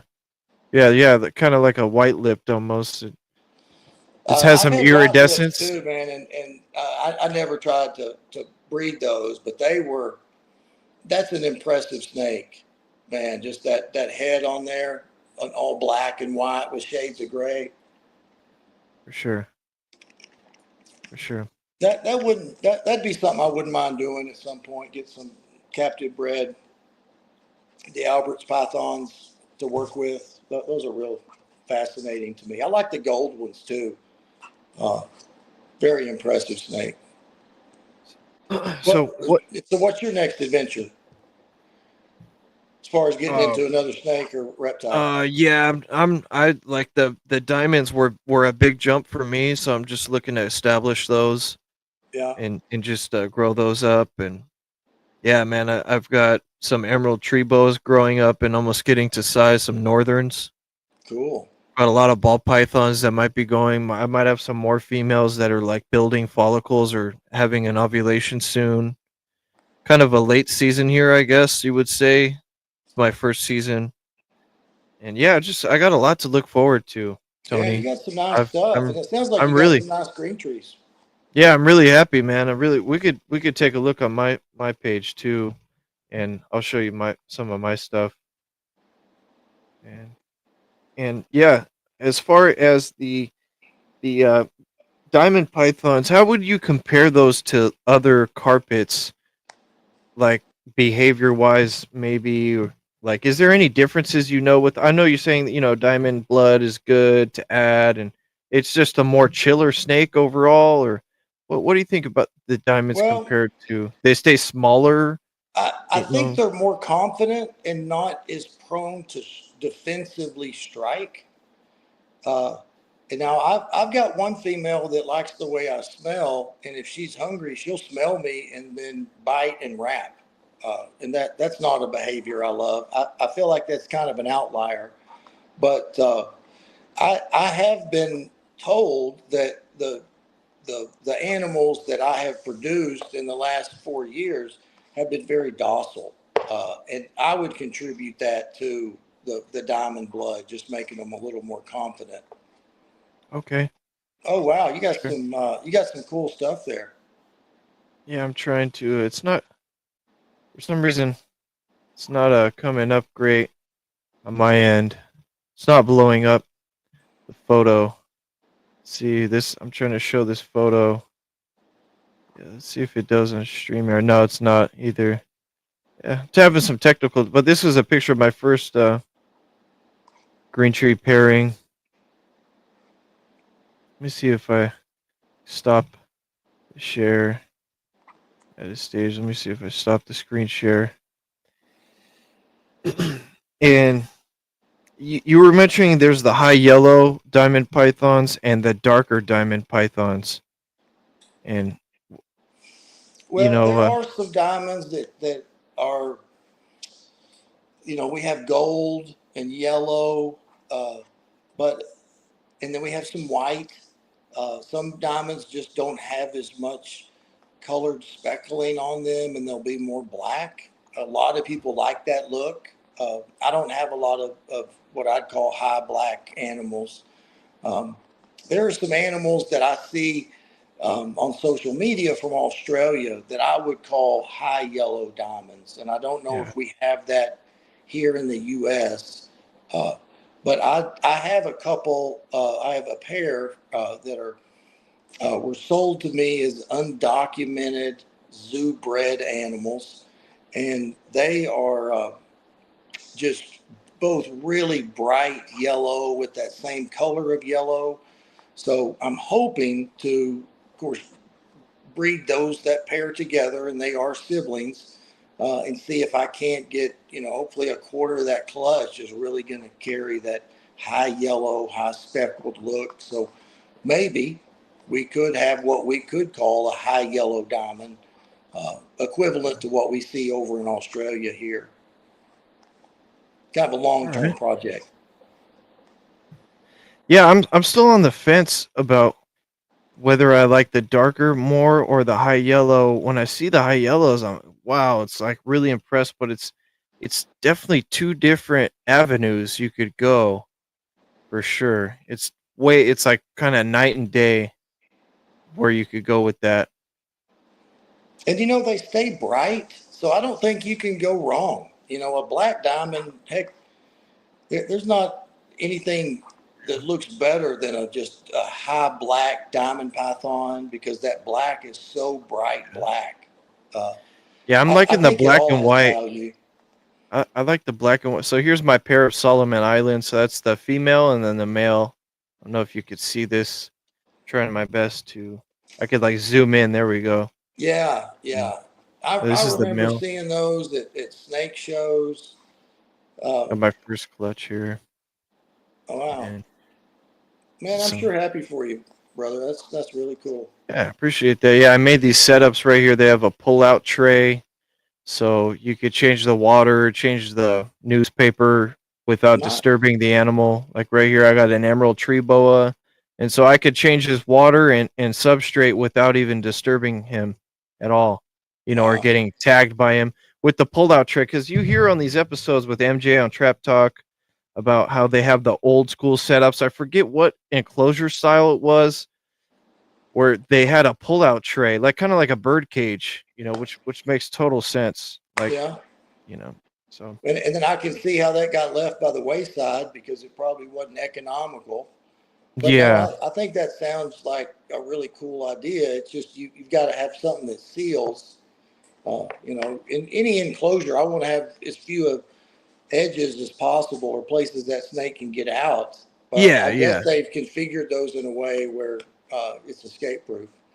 Yeah, for sure, man. Yeah, I made them myself. I got a YouTube video how to do it and stuff. Oh, It's sweet! I'm gonna pretty check that interesting. out. Yeah, I check love it the out, dude. idea. It was some container store like conversion tubs for like a good quarantine setup or a hatchling or like a juvenile subadult. This is a picture of me here. I was 15 years old at the Reptile Super Show in 2011.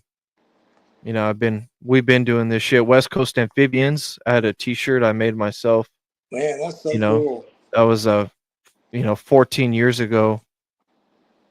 Yeah. So I've been in this shit 14 years, bro. Standing strong, Tony. And there's my pairing of my Panther chameleons that I paired successfully right there. There's the one lock that I got, and it gave me a clutch. Wow. And then right here, I had some cool picture of these ball pythons back in 2017, and there was like a pastel clown was like $2,000. It was crazy. These prices on I don't even know why I took pictures. I wasn't even interested, but that's all you see at the shows. So Yeah, it's sad to me that a ball python it's all equated to a dollar amount. oh yeah, they're trading cards now. It's just Yeah, trading and cards, it's man. such a cool snake, but Yeah. they all just they're not appreciated for all the great Yeah. qualities they have. Yeah, it gets a little scary, man. It gets like, man, there's so many of these produced, and there's not enough people to buy them, bro. And it's like, man, it's pretty scary sometimes, bro. It's like Well, if I new try not people to. quit getting in, there's going to be a problem. Yeah, I think that's the key is you just got to keep getting new people in. With anything like this, because there's going to be people getting out all the time. yep, yeah. So I built these enclosures right here myself. These black. Yeah. These made them out of wood, and Yeah, I you made the got some purchase. skill. That looks very professional. Yeah, man. Yeah, I tried my best. I did the focus cube thing. Got some Ackie monitors. I'm pairing up. These are the enclosures right here that I built myself. Got the chicken coop heater heat panel from Cool. Amazon.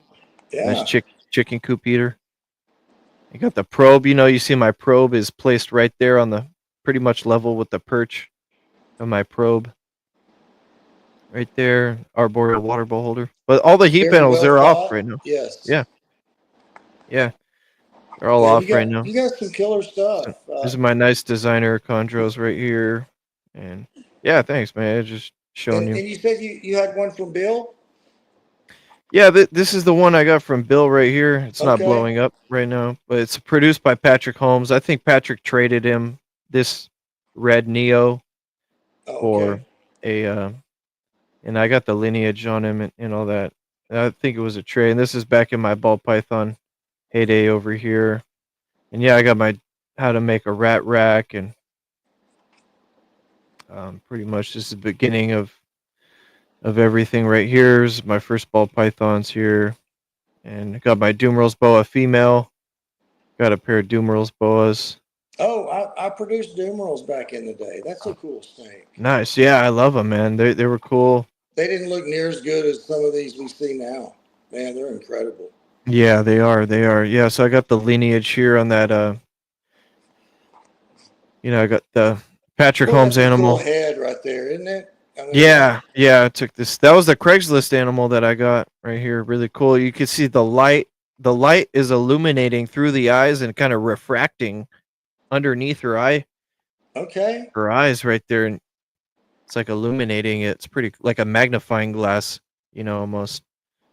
So Yeah, that's a that's the sweet little stuff shot. right there, man. Yeah, and my first clutch, and yeah, appreciate you checking my stuff out. Also, little dive right there. Yeah, Tony, I got a few more questions here, man. Uh, yeah, like I said, noticed. You ever notice any of your animals like getting obese? You would say, or like, oh, I got to cut back feeding on this one, but it's harder with carpets. More for green tree question, but I think that it's important to consider all those things. And do you know what a snake that is overweight looks like? You know, Yeah. it, sometimes they got to get really fat before you notice. But yeah, I think I'm very conscientious about trying to figure out the best way to feed these animals. So I think I have overfed in the past, especially the way I consider proper feeding now. Um, and I will grow my females bigger. They'll carry a little more body weight, but I feel like that's very purposeful if they're going to be a breeder. Uh, my males are small. Yeah, I'm keep the telling you, males nice and lean. heck yeah. Uh, but they take up less space. They're easier to deal with. Um, I love keeping these carpets small. Uh, Yeah. I wish they would all just grow to about 4 feet, and then I'd have twice as many. Uh, I hear you. Yeah, I got my green tree python. She's about like 6 feet. Like this one or the one that I had in the picture. She's that's pretty a big long. girl. Yeah, Yeah. she's long. Yeah, she's definitely like she's like 5 or 6 feet, but they're not as heavily bodied as the carpets. That's what makes the difference from a green tree to a carpet. Is they're about twice the width, like twice the body weight. And do Yeah, you? I had one green tree in the day, and it was just a real easy snake to keep. I kept it in a vision enclosure, maybe a 222. Had a basking bulb above it, which is probably taboo, but never had a Yeah. single problem with that snake having Well, bad not sheds. yeah, not nowadays. Everyone's going back to basking bulbs. The Okay. radiant heat panels. Yeah, I mean, if you listen to Vin Russo and his ideas, it's we're going. It seems like the hobbies, the high level people they're going back to ambient or basking bulbs because the radiant heat panels, they call them. That there's not a good. I don't know. It's just I've that never used one. it's a different type of heat. They just it's different. It's and I understand that honestly. I understand that. Yeah. So you're only basking. You don't have any radiant heat panels. No, no, no radiant heat panels. That's great, man. Yeah. I mean, that's some I old school just kind shit. of, I've never used one, so my impression of those is only um, by just looking at how they would operate. But I would feel like it would keep me from having is wide of range of a cold side. And I feel like with either if I'm using a belly heat or a halogen bulb, then there's just a very small portion of that enclosure that's getting heated up. And then they can enjoy the rest of that enclosure with the gradient that's provided. And Yeah. so I guess I should say that better by I feel like the heat panel would provide less of a gradient because it's producing a wider area of heat. Uh, Yeah. Definitely, man. yeah, I'm very leery about overheating my animals. That's been um, to me that's Yeah. the fastest way to just wipe your collection out. Yeah. Yeah, I And hear you. Definitely, it's too much heat is way worse than cold. I right. think the snakes can withstand the cold, but the too much heat is just not a good recipe. Definitely, I agree. And you do mostly frozen thawed, right, on your feeders? You're mostly frozen That's thawed. normally all I'll do. Uh, if it's just convenient and it's possible. Uh, Yeah. I think with carpets, you should be able to do that. If I have something that's not feeding, I've got quail, uh, uh, chicken gizzard, stuff like that works. So it's been a while since I bought live, Okay, and I that's good. love that, man. It's so convenient. Yeah. Yeah, like I said, I got ball python, so I got to do live. Right, And I remember those days. yeah, I know you mentioned that. So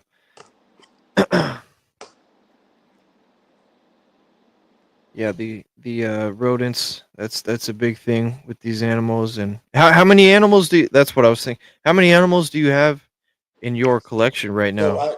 I did add it up. I've got 14 animals in my collection, and in this room I have about 20, and those other six are uh, either just waiting to go out. I think I maybe have one snake that I haven't sold that may be for sale, but they're all just waiting. What's Uh, your ratio? well, I did discover a female that I'd been raising to breed was a Nice. male. Yeah, yeah, Man, that is just the most disappointing thing that's happened this year. So I guess I shouldn't complain. But I try to keep two females to every male.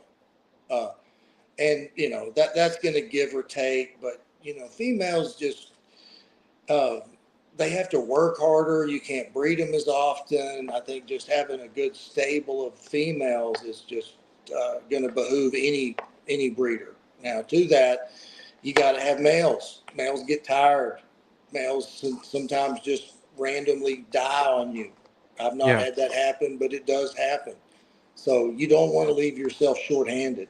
Uh, but yeah, I definitely think females would be where I would start a collection and try to always have more females than males. 100%, 100%, man. Okay. What about so you pop your animals? I heard you mention that you probe. I think you do both. You probe and you pop, but you I'm do going to mostly pop popping. a hatchling up to about 6 to 8 months, and maybe a little bit longer than that. It's kind of size dependent. When they get strong enough to resist you a little more, then I don't like pressing that hard. I've seen people do it, um, but then I'll start to probe. Uh, I've tried to probe hatchlings, and I just don't like doing it. Maybe it's my bad eyesight, but those probes are small, and it's a small little opening that you're going through. And I think Yeah, I think popping can be very dependable. Uh, and I do try to pop every female 3 times to verify that there's not a yeah, hemipene lurking down there somewhere. yeah. I would think popping would definitely be like more foolproof than probing. And what about sheds? Can you like get Well, and I hemipene? think probing is very accurate on older animals because you're counting Okay. scales, and the scales are bigger, so there's a bigger differential. That's another reason that when you probe hatchlings, it's not always apparent. You get some Yeah, shallow males that can have you scratching your head. yeah. And do you get ever sex identifying sheds like a green tree python? It'll shed its hemipenes. Is that Absolutely, okay? absolutely. Females never shed hemipenes, and my Yeah. males do. And if that snake, Yeah. if I had paid attention, I would have noticed that snake was producing hemipenes. Okay. Uh, yeah, Yeah. no, I'm And still your kicking clutch. myself. What about like how big are the clutch sizes on those carpets? I've heard of some real big clutches. I've always with my collection now, and when I bred jungle carpets before, 22 was the biggest clutch I ever got. Uh, Okay. and So there's a they're guy more like that, a green tree. They're like a green tree python where they have those yeah, larger and number clutches there than there may be an argument that green trees produce a little a few more eggs per clutch on the average. I'd be interested to hear that, but I see 20 egg clutches more commonly with green trees. I feel like on social media than I do with carpets. Well, at least with yeah. um, with the kind of carpets that I keep. I'm like a total carpet noob, and honestly, I think a lot of other people are, especially that I know. And so I'm asking these kind of more carpet noob questions, but I think it's good for everyone to learn, man. Smash the like, dude. You guys are still right here hanging out and enjoying this episode, man. It's been a banger. Really enjoyed talking to Tony, bro, and you're really dropping some high level knowledge, man. Thank you for sharing and being so open with us tonight. Well, Adrian, thank And you for what you're doing and spreading the word and doing it the right way and entertaining us with that rap, man. That was something else. yeah, man, I'll roll it again. Yeah, I mean, it was just because you hear these like AI rap intros, and it's like, man, like I can write a song and sing it, and I'll record a music video for it, and I don't need AI to make an intro for me. I'm here, I'm passionate, and No, I think that's cool as I hell, try to man. keep it original. Like you just went on a podcast with someone else. Why am I going to ask you the same exact questions, you know, that they just asked you? So I'm trying to keep the conversation going, man. That's what I'm trying to do. Provide some high level stuff so we can learn more, not just hear the same jargon over and over, man. I'm freaking sick of it, bro. Come on, guys, let's step our shit up, dude. That's it. Well, you Yeah, keep man. doing you, man, and Yeah. I'll be watching with anticipation. So what like one last thing I had here, and I appreciate your time. I know it's getting late, and there was a discussion about on the last podcast, man, where you were with, and there was some trauma to the snake or whatever. But I just want to say, like, I wanted to say the whole time, I was like, if there's like I had some rubbing, some pushing with my Doomrose boa, and Okay. I took out all the substrate, and I found out what it was. I made this DIY freaking like vision tub. I converted my Freedom Breeder tubs to vision tubs, but the Dumerals boas, they're definitely more aggressive than ball pythons when it comes to digging and burrowing. So, so I noticed some nose rub on her. So I taped off. I used masking tape to cover the whatever sharp edges she was burrowing with. And then I took out all the paper towels. I hit up MJ and he gave me great advice. And then I used Neosporin on her nose Yeah. and just kept Neosporin all the time, Neosporin. And probably like four or five sheds later, it's completely gone. The scar's completely healed. You would never even know she had nose rub. It's awesome. So Neosporin, I recommend for a topical. You ever had any experience using Neosporin or on a I snake? have. I think that's something that I've always kept, or at least for a long time, kept in my snake room.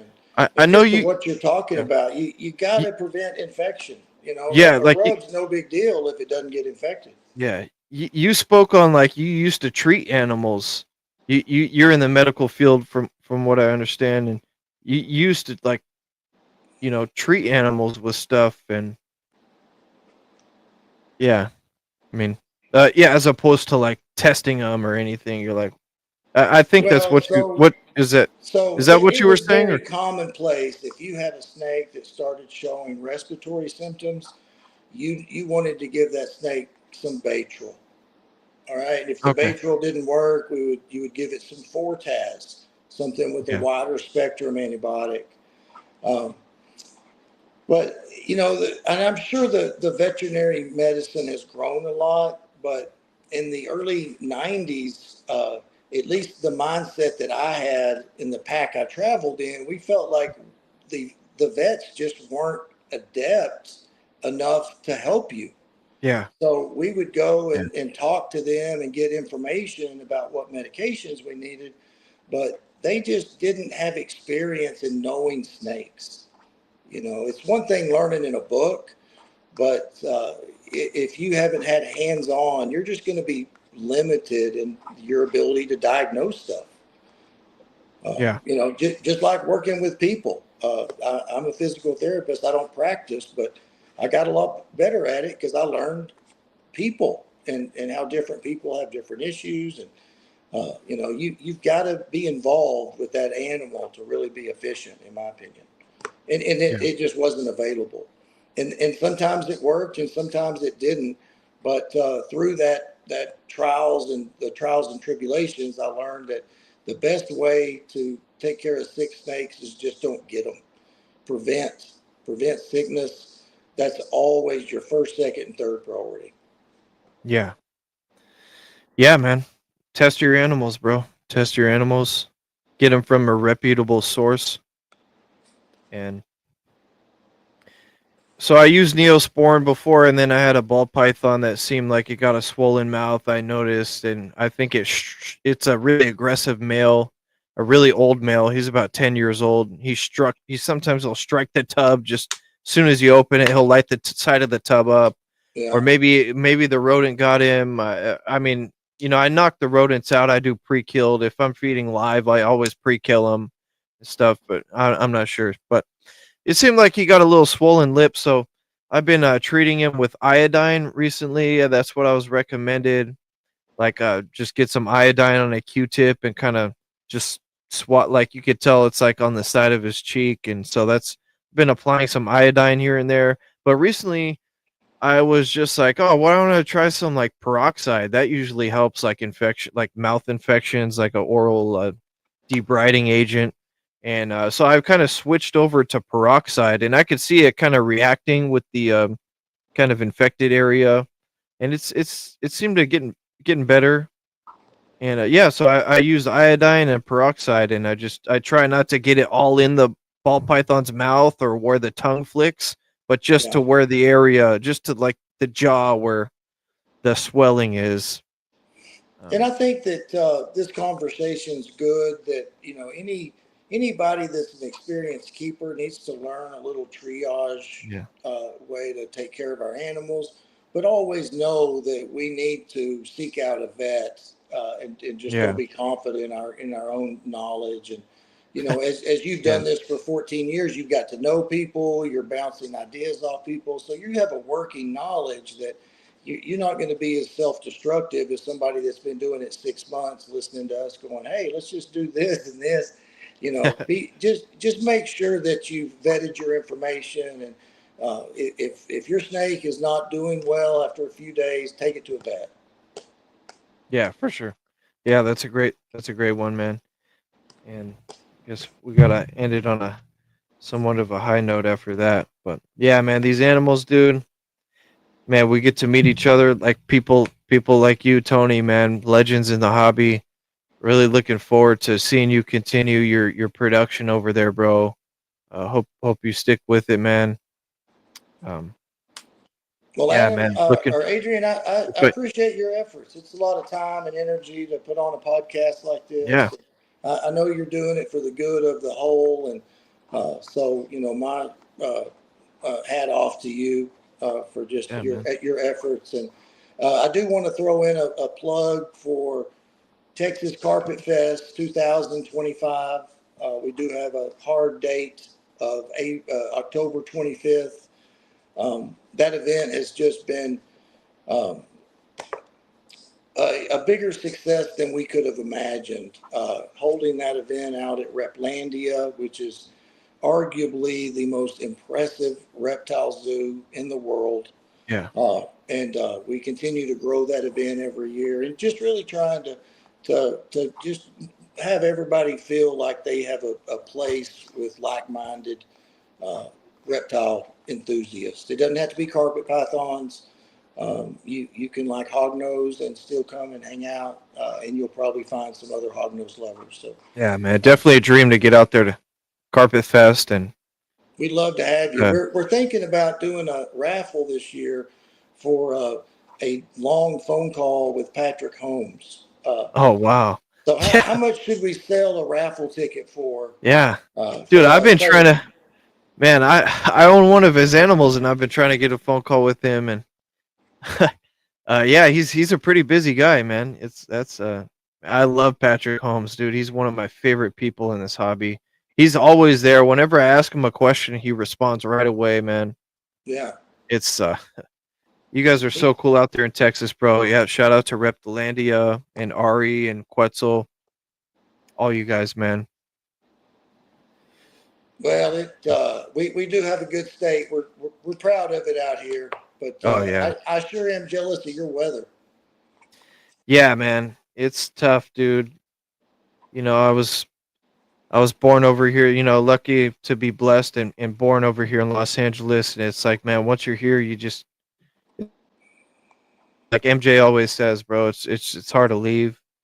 I don't always agree with everything that goes on around here, bro, and it's pretty crazy, some of the stuff. But it's everywhere, bro. It's everywhere now. So Well, it is yeah, what it is, man. and the older you get, the more things you're going to take issue with. And I try to give people grace because I make mistakes and change my mind about stuff all the time. But Yeah, this world's getting crazier every day. I just try to stay in a good headspace. All right, man. Yeah, looking forward to establishing these diamonds.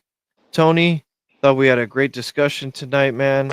We have 3 live viewers right now. There's some viewers out there, man, and we're gonna have hundreds of replays on this episode, bro. And is there All right, anything you'd like to say before I roll out the outro and we head out of here again?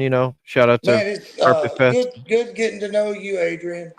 Uh, Yeah, like I said, I appreciate your efforts, and man, yeah, I can tell you're a good guy doing things the right way. So I'll support you however I can. You yeah, need man. something, holler at me. For sure, man. Yeah, I know it's not the highest level production yet over here, bro, but we have some high level discussions on the West Coast Wednesdays Reptile Podcast every other Wednesday over here, coming live from the West Coast, bro. You already know what it is, man. It's your boy Adrian, Tony Hurt from Blue Mountain Pythons, the one and only, breeding some high level carpet pythons, man. It's so awesome. See what you're producing over there, Tony. So I'm gonna go ahead and roll this. And really hope you have a great rest of your night. Hang out in the backstage if you want. We could wrap it up. And I'm about to crash, fellas. It's yeah, been real. yeah. I'm up early. Take it easy, man. tomorrow. Take All it right, easy, it's been man. I'll fun, hit you up. guys. Later.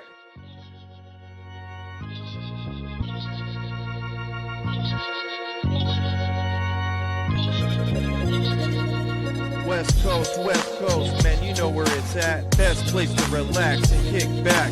Underneath the palm trees, talk about reptiles and spit facts. From BP to GTP, emeralds to Ackies, the city by the sea where we rock the crease khakis. I don't need no AI intro because I've been at the style. Come kick it on the West Coast and talk about reptiles. Reptiles. Talk about reptiles.